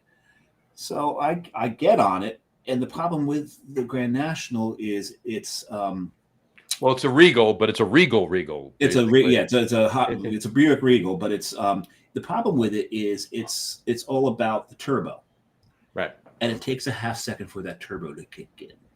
So by the time the turbo kicked in, I am headed straight towards a line of cars as that thing tears off and is smoking the tires. And I had to fishtail it around a corner to avoid those cars. I get back. Let's put it this way. The man who owned this car looked a little like Ving Rhames. Okay. All right. And hold on. Ving Rhames in Pulp Fiction, or Ving Rhames in I Now Pronounce You Chuck and Larry. Pulp Fiction. And I really wish he said... There's a difference. There's a difference. And I really wish he had said to me, you and me, we're nothing. Because he literally goes, I thought you were going to wreck my car. I'm like, so did I. And the thought that went through my head is, if I wreck this car, I hope I die in this wreck. Because what he's going to do to me. Oh, this man was huge. Oh, he was huge, but that car was something else. That's great. And that was my favorite. That actually was my favorite part. And I know every Gen X male during the Super Bowl halftime show went, Grand National! Oh, yeah. Am I wrong? No, Am I wrong? You're not wrong. Like, holy shit, that's a Grand Nash. Yeah. Wasn't it? Look, I'm going to ask both of you because, like, we're all within a year of each other, right? So, I got to ask you guys your opinion, and it's not just. I hope it's not just me, and if it is, I want to know, right? Because I'll do something about it, right? But is it just me, or was music better in the '80s? Were movies better in the '80s? Were TV shows better in the '80s? Was pop culture better in the '80s? Were cars better in the '80s? Should I keep going on? And then when I say '80s, I mean late '70s to mid '90s. Okay. Yeah. I'm going to say this is why I'm going to say yes, and because I think there's empirical evidence for it. The evidence is today's younger generations are listening to our music. They're watching our movies. They're trying to remake our movies. Our culture has been recycled into the younger culture. But when you look at it, they're all listening to our music. Mm-hmm. Yeah. So it's the music that we grew up with has become timeless. Like somebody the other day asked me, which of the newer artists of the last even 20 years, what's one of your favorite artists? And the first thing that I say is Bruno Mars. But Bruno Mars is more 70s funk. So he's Morris. He's like the next Morris Day. Right. Yeah. What's Morris Day at the time? You're like, yeah. I mean, I saw back in the '80s when Morris Day and Time did it too, right? So, I think in parts, like my wife always says when I say something like that, she's like, well, that's because you're getting old or whatever now. I'm like, well, that's what I'm worried about, right? That's why I'm worried I feel that way, right? Yeah. Thanks, honey. Now get off my lawn. Yeah. Everywhere I go, even in places that are ran by younger generation, they are playing our music. It is our music there. And the music back then, the meanings are still like just timeless with the music. Like you have songs you listen to, and the music today, and again, this kind of goes back to the mass media owning so much stuff because you lost a lot of your independent labels. We grew up with independent labels, right? Yeah, we had all of that benefit. We grew up with album-oriented rock. Mm-hmm. Yeah, I mean, you had things, whether it was on the independent side, like when you had like Ice Cube and Interscope, or Public Enemy on Def Jam, or you had the Rollins Band on their label, or you had Priority Records, you had Cowboy Junkies, you had REM before they blew up. Yeah, there was a lot of independent stuff that you don't have nowadays. So it's almost like you have to be a pop type thing, and they keep putting all this stuff on the radio, and it's kind of like, some of it is like, to me, kind of nonsense. Like some of it you can't maybe understand, but again, I think like our parents said they couldn't understand some of the stuff we did either. That's true. So I don't know if it's like a transition type thing, but I will say, I get tired of Hollywood making remakes of movies that we've seen. Like right. just keep coming up with like new ideas. Come up with new ideas, because the movies, the remake is not as good as the original. If you want to do that, re-release the original. You'll probably make as much, if not more, money re-releasing the original than you will. I'll say one thing: every now and then they'll get a remake that put some of the cut footage out. Throw that in there. But some of the remakes, some of the reboots are sometimes just as good. Like take A Star Is Born with Lady Gaga. Right. No, it was that was fantastic. Yeah. Right. Yeah. And a lot of people like, oh, well, Streisand was the first. No, Streisand was the second. Right. There was one part before Streisand. There's 3 of them, by the way. Yeah. And yes, the Streisand was fantastic, but so was the Lady Gaga version. So every now and then a remake does hit. Judy Garland was the original, right? Yes. Yeah. Judy Garland was the original. Yeah. So that was in the 50s. Yeah. So every now and then a remake does do well, but for the most part, and the thing is, I do like the remakes where they're taking something that was serious and just spoofing on it. You can tell they're spoofing on it. Yeah. Right. Like you take even like a show we grew up with, 21 Jump Street, and you take the remake movie. With 22. Yeah. It was a spoof. You know what? I'm fine with some of those. Like, that's fine. If it's a laugher, that's good, But I'm like, I think about it and I'm like, here's one thing. Here's one point, right? All of my kids first of all, my oldest daughter, she loves 80s music. She loves the Beatles. The Beatles are one of her favorite bands. And she loves some of newer stuff. You raised her right. Right. Yeah. My younger daughter likes some 80s music, but she's a huge country fan. Okay. Current country, not Waylon Jennings, not real country. Not 70s and right. And my son, who's going to be 25, my youngest, he likes some, actually he does like some classic rock, but he loves country right now too. He's got a Nashville, I don't know how many times. He just loves going down there. And I'm thinking to myself, and I was having this conversation with somebody, why is it that a lot of, when I say kids, I don't mean kids, I mean, late teens, 20 somethings, early 30s. Why is country so big now? Because it's actually, whether you like it or not, it's actually music. And I'm not this old man saying, oh, what's that, Kendrick Lamar crap. I'm not even saying that, because some of that stuff's good. Oh yeah, I love actually, but it's not. But for what I mean by that is, like, where are the Rolling Stones? Where are the Beatles? Where are the even the Foreigners and the U2s and the those bands? The only bands like that exist anymore are those bands. They're still playing, right? Yeah. There's no new ones of those. There's no new bands anymore. There's just artists that record at home and release a single on YouTube. I'm going to play devil's advocate for a little bit. My point is, hold on one second, because I don't want to hear it. But my point is, there's less and less and less decent music. Like, there was so much music in the 70s and the 80s and the early 90s and the 60s and 50s. And to Brian's point too, there was so much. There's less and less of it now. It's all the same sterile, I don't want to say garbage, because it's, what, everybody,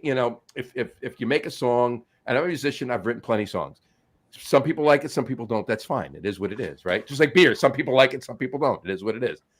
But there's less and less variety and less, it's not like it used to be. I'm gonna say you're wrong. Of course I am. You're wrong, and the reason you're wrong is not your fault. The reason you're wrong is I'm old. The bands you're talking about are not getting any airplay. Okay, I saw something. If you think there's no good music out there, right, you're not looking hard enough. No, you know what? You're right. On that nose. On this nose. On that nose. Or Jay's nose. You're right. No, I know. On that note, you're absolutely right. Because I do go out and I do see bands, and I do see some, like, not even cover bands. I do see some original bands. Oh yeah, and they're playing good music, but they're like Rod said before. There's not like the media and just even record labels. There's no independent labels anymore. They all want the same watered down stuff. They all want the same watered down, sterile. What's that word I'm looking for? Saccharine shit.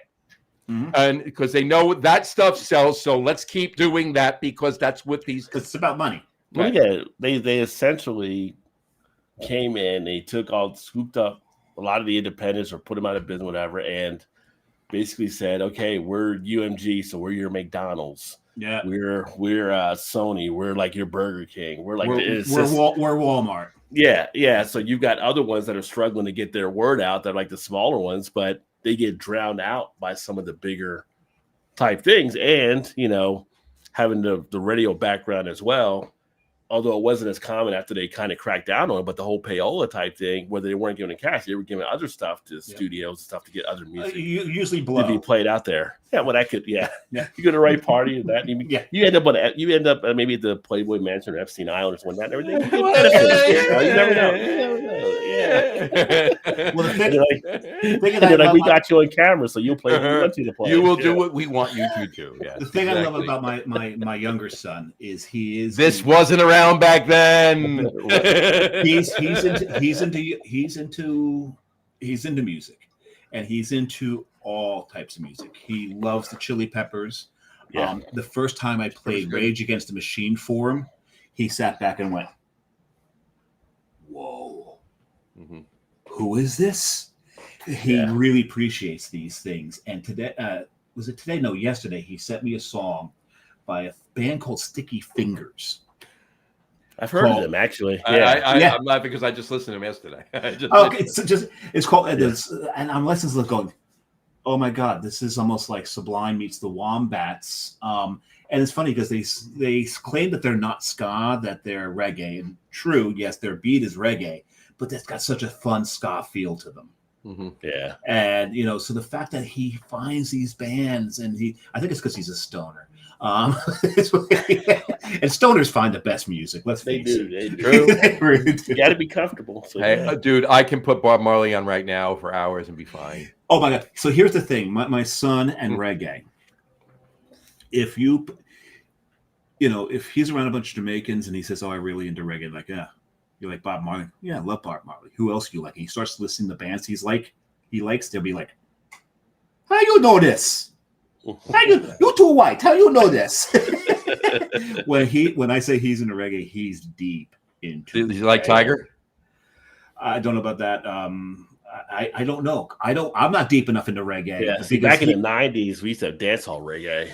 So that's a different type of reggae. Yeah, we'd have Bushu Banton, and we'd have. He's into the old school pre-Whalers era. Oh, reggae. Okay. Oh, that deep. Where that's why the Jamaicans are like, "How you know this? Yeah. You should have known this. What going on here?" So it's pretty funny how he can get into what I want to know is if do some people that like reggae like the Police? Because it's reggae. There's a lot of reggae influence in the Police. Yeah.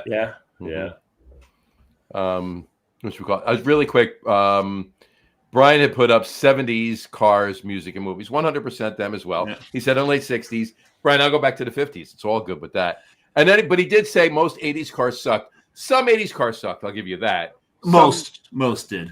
You got to remember the K car came out of the 80s. Well, that's true too. Yeah. The Mustang 2 came out of the 80s. Yeah, but so did I didn't own any cars in the 80s that sucked. The 280Z and the Trans Am, and Well, yes, when the Japanese started putting cars out in the 80s, you started. Yeah. I did have a Firebird in 87.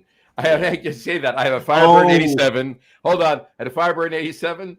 And then I traded it in, and I bought 3000 GT. I got an Eclipse in '89. Oh, Eclipse! Okay. But the Mitsubishi, if you remember the Mitsubishi in the Cannonball Run that Jackie Chan was in, that thing. We talked about that the other night. Yeah, we were talking about Cannonball Run the other night. So you talk about 70s cars. Mm-hmm. Still to this day, and I'm a big fan of watching like the Fast and Furious type stuff because I'm big into muscle cars. Okay. You can't beat the car scene from Bullet. No. Oh God, no! That Mustang, the Mustang, and the Charger. The boss. It was the boss, right? Yeah, and the Charger. Yeah, like and the Charger. You can't beat that like scene. So John was talking about if he got a lot of money, the first thing he get, I would probably go out and get I think it's a '68 Camaro SS, the one with the hideaway headlights. It's the one from Better Off Dead. Yes. Oh, okay. That car. Yes. Yeah. Right. Oh, that's a beautiful thing. Yeah. Whatchamacallit? I one other thing I thought about, obviously this is like it's never gonna happen. By the way, Brian Boak just said third beer, enjoying some wooden beanie. Yeah, I was gonna try to get another beer. Are we still going for a little bit? Yeah, go to another beer. Okay, let me go grab another one. Yep. On that note, I'll wooden beanie, amazing beer.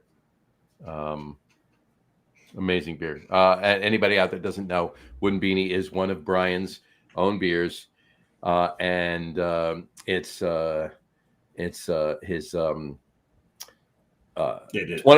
of his beers aged. You're turning this into an awkward moment. Aged in. It is. I'm trying to stretch it until Rod gets back. So we can talk about other things when Rod gets back. And we can bring up some more comments. Right, there you go. I could do that. It's aged in Jack Daniel's barrels with Madagascar vanilla beans. So it's great beer. So, Kat Reyes, how are you, Kat? She put up cheers from Powell River, British Columbia.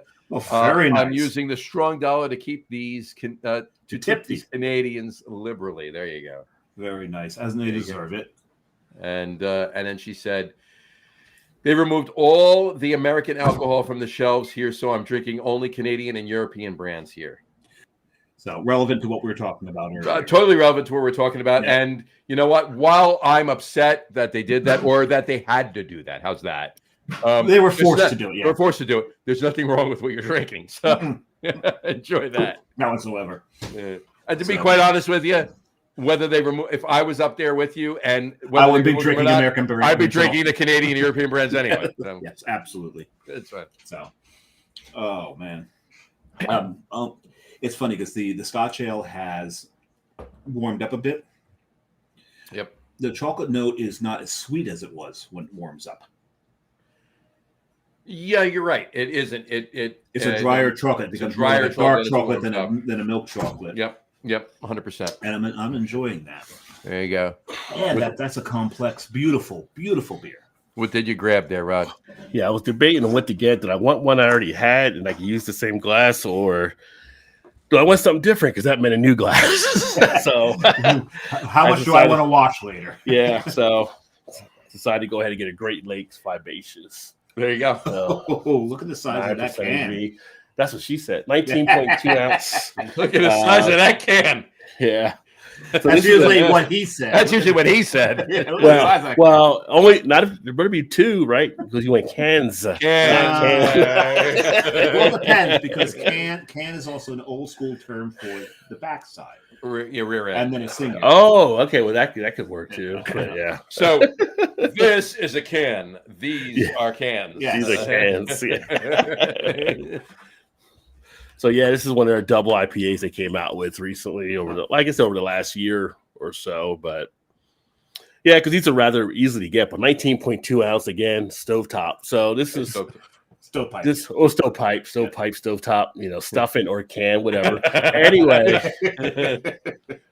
and this is something that's a lot. That is a beer called stuffing in a stovepipe. Done. Yeah. But right now, Rod J is holding a fortune in aluminum in his hand. He really is. Yeah, right. Yeah.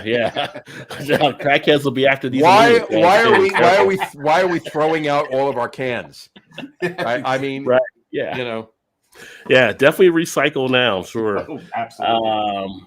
Every state needs to have the Brewers Association, Brewers Guild come together and work on a recycling, collect all the cans themselves, and then right.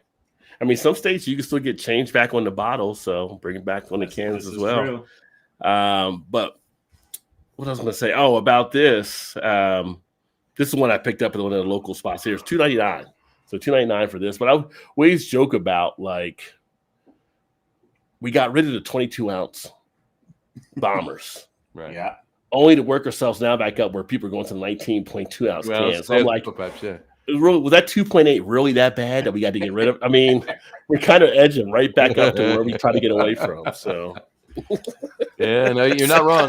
You're not wrong. And these things are starting to approach like those malt lickers. Mm-hmm. Yeah. Those malt liquor cans.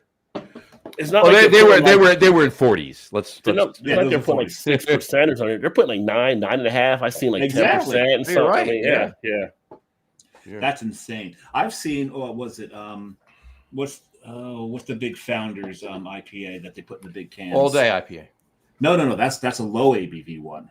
The big. Oh, I thought you meant big, like it's out. No, the real big resiny one. Centennial. The one with the hop oil. Centennial. Might be Centennial. No, not the one with the. Although I haven't drank a Founders in a long time. Maybe it's not Founders. Is it a Sierra? The Founders has Centennial. That's a big one, I think, for them. It is. That's not what I'm talking about. I used to enjoy the Founders Dark Penance when they used to have that back. Yeah, Dark Penance. Oh my god, that was one of my favorite beers. That's good beer. I got to remember what it is. It's a very, very big resiny. Are you talking about Bell's? The No. It's Hop more, Slam. It's one of these things that you can go to. You can go see the option. Hop Slam. There was Hop Solution too, and they may have it there. It was a hop oil beer, and I can't remember the name of it now. It wasn't Sierra Nevada wet hops or anything. No, it wasn't Hop Hunter either. Kat just said, was it Amarillo?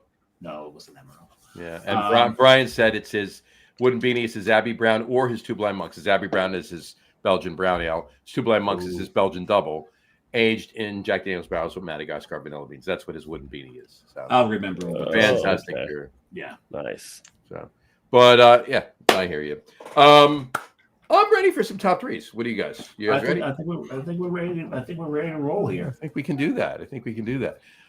Tonight's top three list is no, it's not that one. Before I put the wrong one up, let me copy and paste it here because that was last week's, which was cool.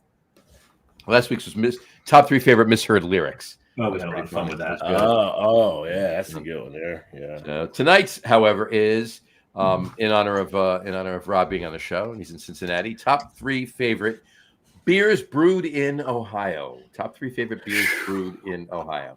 Now we've done several years ago, a couple years ago, we did top three favorite Ohio breweries. Yep. But tonight's is top three favorite beers, specific beers brewed in Ohio.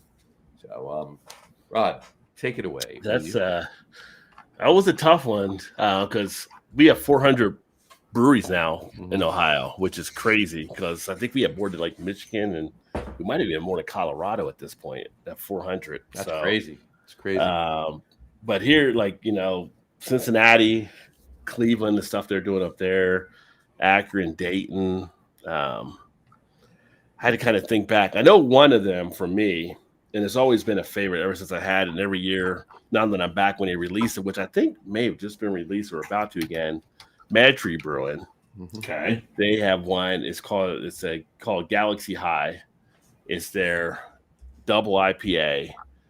That has always been a solid one they put out each year. And that's what got me in love with the Galaxy hops. It's one of the hops I actually really enjoy.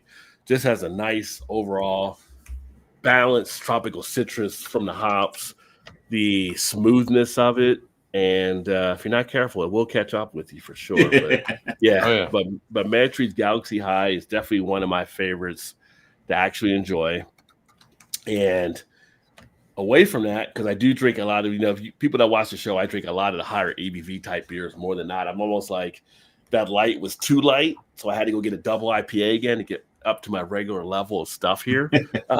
So Great Lakes Brewing, Cleveland, Ohio. Their Chill Wave is always a fan favorite. Chill Wave is good. Yeah, that's out right now too. That's an excellent one to actually kick back and enjoy. Again, another great double IPA.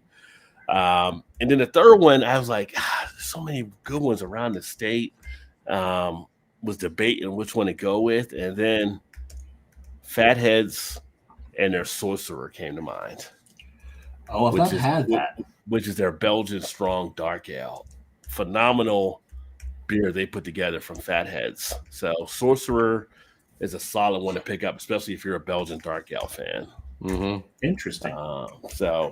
But between that and like there's some stuff like Rheingeist puts out that I really enjoy. They have one called Striker. That's a fan favorite of mine. Striker's delicious. Double IPA. And then we have stuff down here like Street Side and You Betcha Sonder Brewing and You Betcha. For those that like juicy IPAs, is a nice one to actually pick up. New England IPA. That's gotten a lot of traction lately. Braxton's the Kentucky side, but we consider Cincinnati. They're dark. Just across the river. It's Ohio. It's Ohio-ish. It's a Cincinnati metropolitan area, and they're you got to remember the Cincinnati airport's actually in Kentucky. It is in Kentucky, right? So, and even that little southeast corner of Indiana is considered part of Cincinnati Metropolitan. So, but Braxton has a phenomenal stout series called Dark Charge. And anytime you can get their variants and check out that stuff, that is one to have on your radar for sure. I love my stouts. Yeah. So it's just so much good beer around here now. And there's one brewery called Darkness. It's down in Bellevue, Kentucky as well, right across the river. My old friend. Yeah. Have a lot of friendly nights when you go to Darkness Brewing. They do a lot of fun. It's just so many good things. Just, you know, when I went to Baltimore from here, I realized how spoiled it was being in Cincinnati versus Baltimore. And I figured going back to the East, to a major city in the East, I should have a lot of beer choices. I was kind of, more disappointed than anything. There's like 4 solid breweries there. Yeah. I think the list when I pulled them up was like maybe 18 total. That I saw and 4 solid, Yeah, 4 solid. and I'm going to the store and I'm pulling out stuff that are like, oh, this is a Jersey brewery. I'm getting stuff from Jersey than I am in Maryland when I'm going shopping. So yeah. There you go. Yeah. That's awesome. All right, Samurai, you're up. First of all, I remember the beer I was talking about that they have in the big cans. That's Torpedo. Oh, Torpedo, yeah, Torpedo, yeah. That's Sierra Nevada. Yeah, Sierra Nevada. I said Founders at first, and then I said maybe Sierra Nevada. So I think Torpedo's 7.2 or something. I think that's big. Yeah, but they'll put those in the in those stovepipes. Yeah, that's a big beer to put in a stovepipe. So it is a big beer to put in a stovepipe. I'm just going to grab a few for the barbecue. Okay. All right. How did Dave end up in the fire pit again? Why is he sleeping under the barbecue? So I'm going to start off with a couple of honorable mentions because we mentioned them before. You mentioned in your top 3. But Great Lakes, these are one of the OGs out there. One of the first breweries in Ohio that went nationwide and was very well known. And I've just got to give a shout out to 2 of their beers, which I absolutely love, which is Dortmunder Gold and Edmund Fitzgerald. Yes, these are 2 classic beers that have been around a long time. And every now and then, if I'm out in a bar and they've got Edmund Fitzgerald on tap, give me. I want that. Yeah, no, absolutely. Have you had their Elliott Ness too? The Amber Lager. Elliott Ness is very, very good. Flaming River is very good. Erie Lake Monster is very good. Yeah, it's another double. Yeah, it's a lot. Nosferatu Red Ale. Nosferatu. I'll be honest with you. The first time I walked into Great Lakes in Cleveland, of everything that I had on, and I drank a bunch of stuff there, but the very first thing I had to have there was Edmund Fitzgerald. Yeah, you got it. Yeah, you got it. Yeah. So those are my honorable mentions. So my number three is, and I've only had 2 Rheingeists, and both of them I don't think I got them in bottles. I got them from Devore. Is one of those that I ordered in November, so it took like 3 years to come to me because of the holidays. So the beers that I got, I was a little disappointed in. So I'm not going to judge Rheingeist on what I got from them. I've got to get more of their stuff. So I have no Rheingeist on my list. I do have a Hoof Hearted. Yeah. And the Hoof Hearted I have this. Who? Hoof. Hoof Hearted. Hoof Hearted. Hoof Hearted. Hoof Hearted. And I'm not a big hophead, but who'd like to hold my clipboard that is an orange juice bomb. And I just absolutely really enjoyed Who'd Like to Hold My Clipboard. So that's my number 3. My number 2 is from one of my favorite breweries that we cannot get in this state anymore, and that's Jackie O's. Jackie O's does some of the greatest imperial stouts in the country, as far as I'm concerned. And my favorite is called Bourbon Barrel Oro Negra. Oh, yeah. That thing is amazing. You take one sip of that and you're like, I'm in for the night. I thought you were going to say Dark Apparitions. You said that like, oh, yeah. But no, Oro Negra is better. I've had both. Oro Negra is better. And it's and the thing is, you're in for the night for 2 reasons. One, the beer's going to sit you on your ass. Mm-hmm. And secondly, you want to make that beer last all night. Oh, yeah. Yeah. That is a sipper and a sniffer. Mm-hmm. Sniff. I can sit there and enjoy a cigar with that one. Yeah. Oh, that's a great cigar beer. This is how I measure a good beer like that. This is how I measure a good sniffer beer like that. When I sniff a beer so much that I've finished my cigar and I haven't finished even a quarter of the glass because I've been smelling it while I've been smoking the cigar. That's one of these beers. Yeah. That one right there. My number one, however, this is kind of a bit of a one-off. Hopping Frog. Yeah, Hopping Frog, good stuff. Barrel-aged Boris, aged in Van Winkle barrels. Yeah. That beer, I'm like, okay, you put it in Pappy barrels. Fine, gimmicky, I need to try it. Let's see what you got. And I took one sip and went, holy hell. Damn, you got and that is one of the very few beers, and like you, Rod, I use Untapped just to keep a record of what I've drank and what I haven't because I've had so many. It's one of the few beers I've ever given 5 stars to. Yeah, that thing was Oro Negro got 4.75. Yeah, and it's one of the greatest beers I've ever drank. But this one that got 5. That's. Oof. Yeah, it's funny you said that too because I look at my Untapped and I think I've had like 7,000 something check-ins, but some are just like me drinking stuff out. Sometimes I've had before, but I think I've had like maybe 2,000 unique beers or whatever it may be. And I think I've only given 5s to maybe 7 or 8. That Galaxy High is one of my 5s. Okay. That I mentioned. Yeah, but I don't give 5s. I mean, it's almost got to be like that perfect moment. Like, it's like I need to leave my body. Yeah. when I'm drinking that beer for that to be a 5. I got to be sitting there going, "Oh my, I can die now." Yeah. That's a 5. Yeah. Hoppin' Frog is solid. I was thinking about their stuff too. It's the only reason to ever go to Akron. Pretty much, yeah. Not if you're a firefighter. They do make firefighter. That's true. In Akron, as they say in Ohio, Akron is actually act wrong. So, but I thought about Hoppin' Frog and I thought about Thirsty Dog too. Thirsty Dog does Thirsty Dog's good. Thirsty Dog does good beer. Yeah. They do. And I'll be honest with you, I've had a few beers, and they didn't make my list by any means, but I've had a few good beers. There's some decent liquid, go figure, in Canton. Mm-hmm. Some of the breweries there, some smaller breweries, small like 5-barrel brew houses or whatever.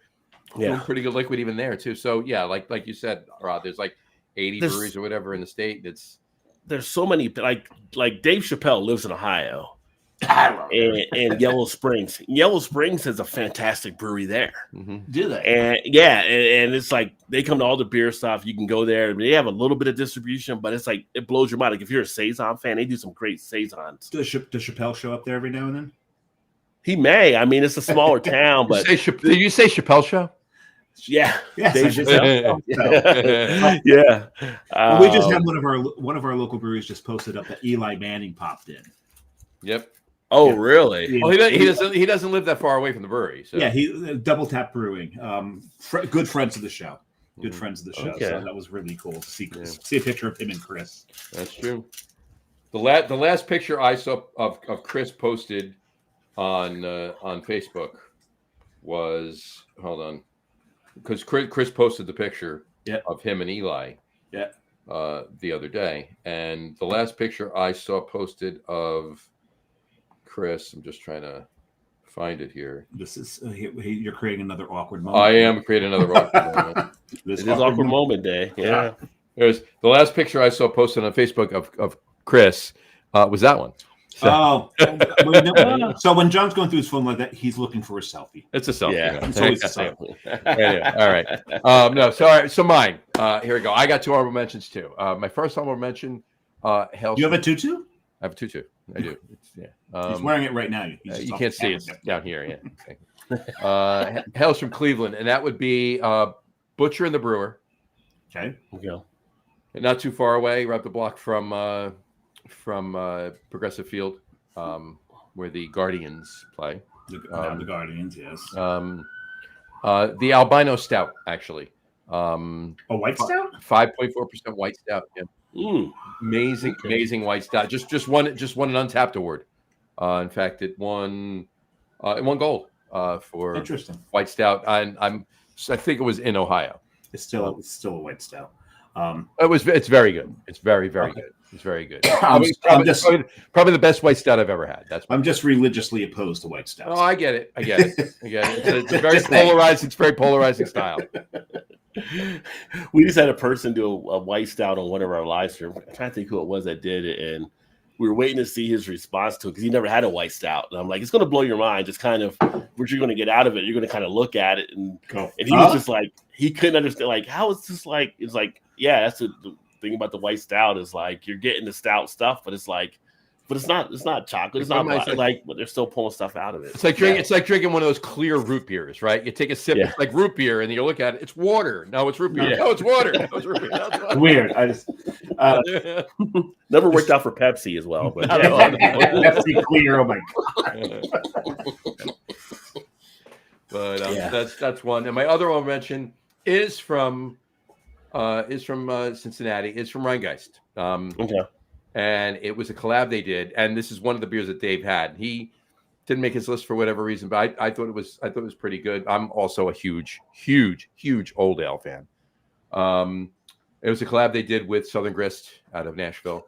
And it was Cordially Yours. That's 12.9%. I love the concept. Old ale. I think I got a bad bottle. You might have gotten a bad bottle because it was fantastic. It was fantastic. It was really good. So that's my number. That's my other mention. I think I have a Cordially Yours that I picked up here. Actually, it's very good. It's an old fashioned inspired old ale. Yep. And I love old fashions and I love old ale. So how much was yours? You said 12.4, 12.9. I think mine is like 15.4. Maybe it's different year. It's an old ale with orange peel, cherries. Yep, that's it. Yeah. So yeah.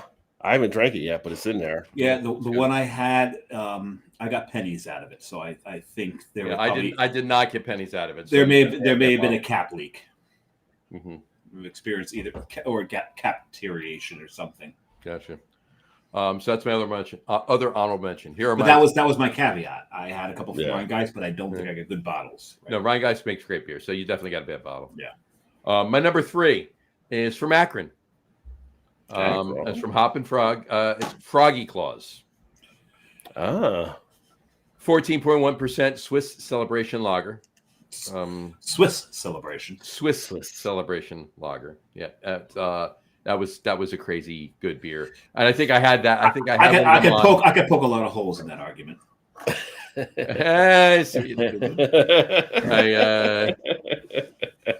think I have one. It's a little flimsy. It's like the Giants' offensive line. Holy. Didn't know you were so religious. But go ahead. Only when I drink. Only when he drinks. Exactly. So that's my number 3. My number 2 is back in Cleveland, and that's from Noble Beast Brewing. Okay. Murder Ballads. It's an 8% Baltic Porter. Amazing. I love Baltic Porters. Yeah. So good. And it's Noble Beast is a really cool space. You ever get to Cleveland, go to Noble Beast. It's probably about 4 blocks away, a little bit more east of where Masthead is, but and like a block further north, closer to the lake. But it's a really cool spot.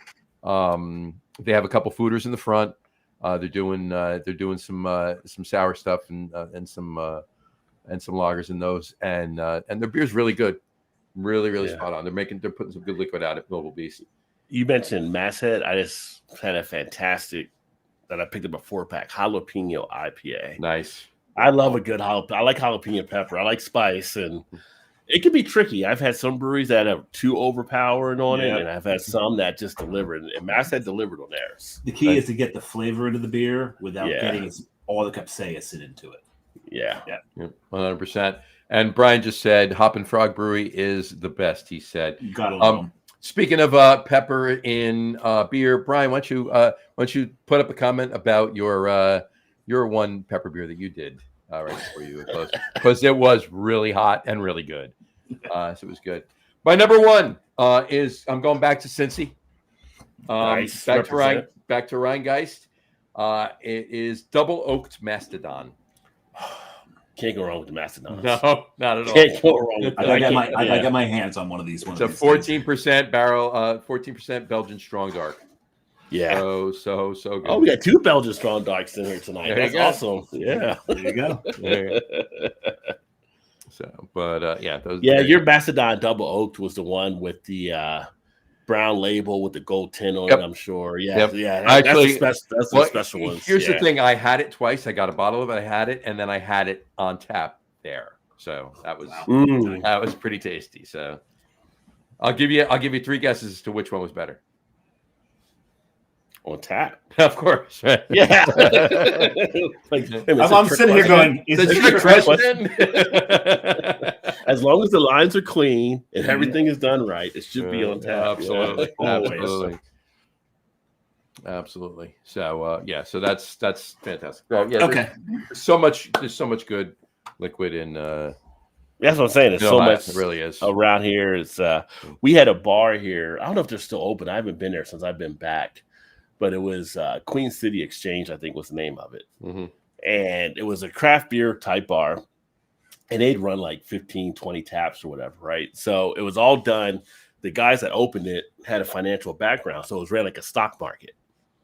Okay. And so they had the prices would go up by the popularity and stuff. So as more beers were being drank of a certain thing, the price would go up. So if everybody was drinking Rheingeist Truth, for instance, it's at $5 a pint, it's $5.50 a pint, it's $6 a pint. It's all moving up.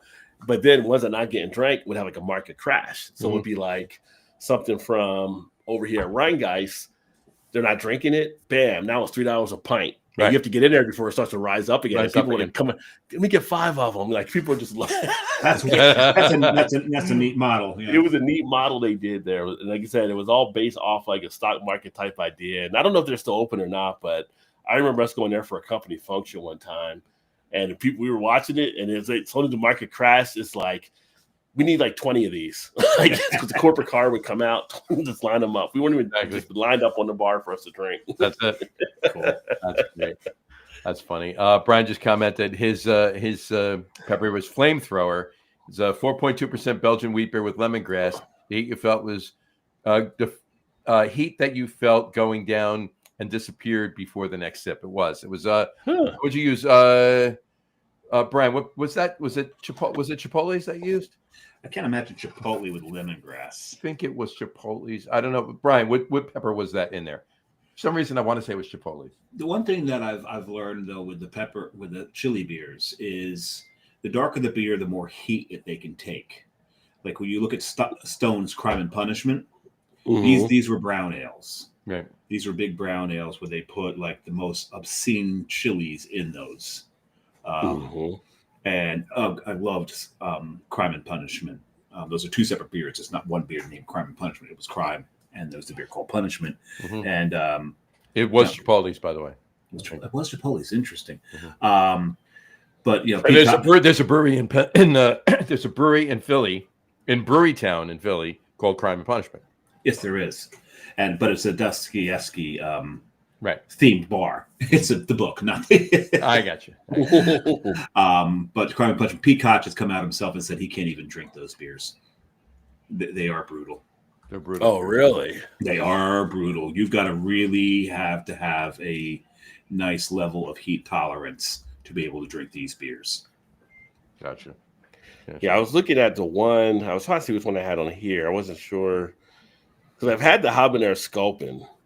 Oh, that's such a good beer. I was going to say Habanero Sculpin is probably one of the hotter beers I've had. That's one of the hotter ones. That brought a lot of heat for sure when I had that one there. But then I also had one from Sagatock Brewing, and their what was the name of it? Serrano Pepper Ale, and that one was pretty decent. Interesting. That was a chili beer as well. But the Habanero Sculpin was the one that was just like there was one that was on fire. Yeah.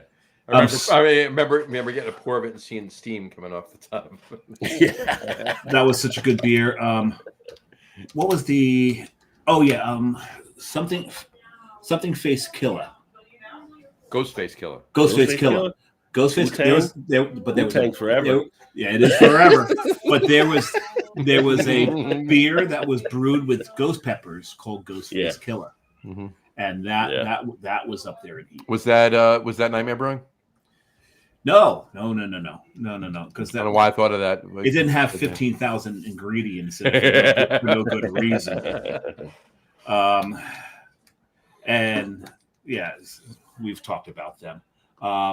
Twisted Pine. Oh yes. Did Ghostface Killer. Right, yeah. So, all right, cool. Yeah. What were you gonna say? No, I was gonna say, have you guys ever had the Saga Talk Neapolitan?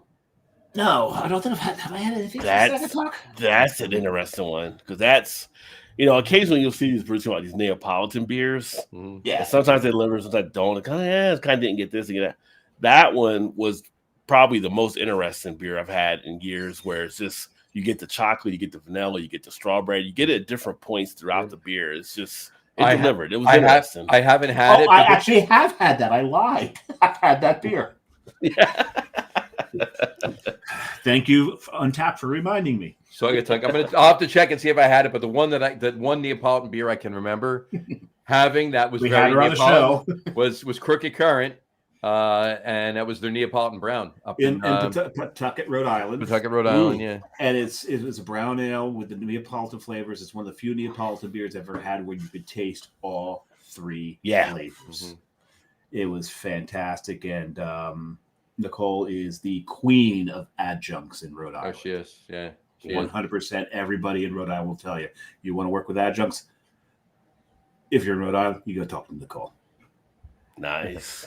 Brian just said Ghostface Killer was undrinkable. Shared a 12-ounce bottle with 12 people. That was more than enough, he said. Oh, I've killed one myself. 1 ounce person is still too much. Nah, I could drink that one. If you couldn't drink Ghostface Killer, then you could not drink Crime and Punishment. Crime and Punishment, those two beers are hotter than Ghostface Killer. Yeah, that's crazy. All right, Rod. Every time you come on, love it. It's a great show. Every time you come on, I want to end. I just want to keep talking. Yeah. Jump in the fourth, the fifth beer. Let's go all night. But I've got a day job. You've got a speech to put together tomorrow at a school. Yeah, it's supposed to be like power. I'm like, do you really need to do the PowerPoints? Are so formal. When you feel like I could probably just get out there and I'll just tell the story. They're like, oh, whatever you want to do it, or we'll see. So I'm just going up there free form, give me 2 turntables and a microphone, and we're good to go. Is at one of the colleges, and it's basically about, do you guys want to do what I do for a living? And kind of like it's like going to career school, like for your kids. I was going to say, it's like taking your dad to work. Recruiting college kids out. Yeah, it's like the seniors looking for new jobs. What does your company kind of do? And then kind of like that. It's like, so I got to kind of give that kind of thing and give the whole kind of a little bit of the company spiel, but it's almost like, okay, this is too boardroomish. Right. Yeah. Let's get down to brass tacks. Like let's talk about what really matters. Do you want to make money? Do you want to have fun? Do you want an opportunity? Blah blah blah. This is what this can do for you, and kind of get into that type thing. So cool. So it'll be fun. I mean, but it's it's not going to the golf course, but I'm not going to the office either. So it's very true. Very, very true. 100%. No, I always appreciate you guys having me on. It's always great to come here and kick it for a bit and talk about the different things. 100%. This is great because I've been so live streamed out lately. I said, I don't have to do a live stream. I'm going on a live stream this week. So. Exactly. Shit. But all right. Well, like I said, it's always amazing when you come on, and we'll definitely put another show in the books. Coming up too. And we'll go from there. It was funny because the last show you were on, the guest the week after you was Al. And this time Al was the guest last week. So apparently the two of you follow each other on the show. But yeah, we'll talk. Our two broadcast nerds. Our two broadcast nerds, exactly. Yeah. But there'll be some good things coming. I got to get you guys over that time too. I got some things in the works right now for some people. That'll be some pretty good, interesting shows upcoming. Oh yeah, anytime you let us know. Yeah, definitely. Just let us know. We'll talk more about that in a minute. Stick around. We'll talk to you for a second after we sign off. But on that note, we will wrap up the show for today. We want to thank everybody for watching. And for those of you just listening to the audio podcast, thank you for listening. Don't forget to visit our website, www.loggerroom.com. That's LAGERROOM.com. And please remember, Like us and follow us on all of our social media, Facebook, Twitter, Instagram, and of course, our YouTube channel. All of them are at The Lager Room. Remember, we go live with the video podcast on Facebook, YouTube, and Twitch every Tuesday night around 6:30 p.m. Eastern Time. And for those of you who just want to listen to the audio podcast, you can do so on our audio host, Spreaker, as well as iHeartRadio, Apple Podcasts, Spotify, Odyssey, Audible, Pandora, Amazon Music Podcast, iTunes Music, TuneIn, Podcast Addict, CastBox, Deezer, Podchaser, Listen Notes, YouTube Music. Pretty much anywhere you can find audio podcasts, you will find the Lager Room Guys Craft Beer Podcast. And if you haven't done so already, please subscribe to one or more of those feeds, and you will never miss a show. And while you're at it, please follow us on all of our socials as well. Again, thanks for following along with us. Have a great rest of your week. Have a wonderful weekend, Rod. Thank you so much for coming on. It's always a blast. Always a great show. Always a great show when you come on. And we will talk to you next week, folks. Drink a lot of beer, but drink responsibly. We'll talk to you next week. Take care. Cheers. Good luck with your brackets. Yes, good luck with your brackets. We'll talk more about that. Well, next week, special show. Dave will not be here. I will not. What? Dave will not be on the show with me. It will be Matt filling in for Dave, and we will have a special guest that has not been on the show yet. Brewery in the show that is common to myself and Matt. Let's put it that way. So you want to tune in next week. So next week is my daughter's annual trip up north to spend her spring break with her old man. There you go. Oh, very nice. So family first. Family first. There you go. So anyway. All right. Have a great rest of your week. Have a wonderful weekend. Drink a lot of beer, but drink responsibly. And we'll talk to you next week, folks. Take care. Cheers. Cheers. Cheers.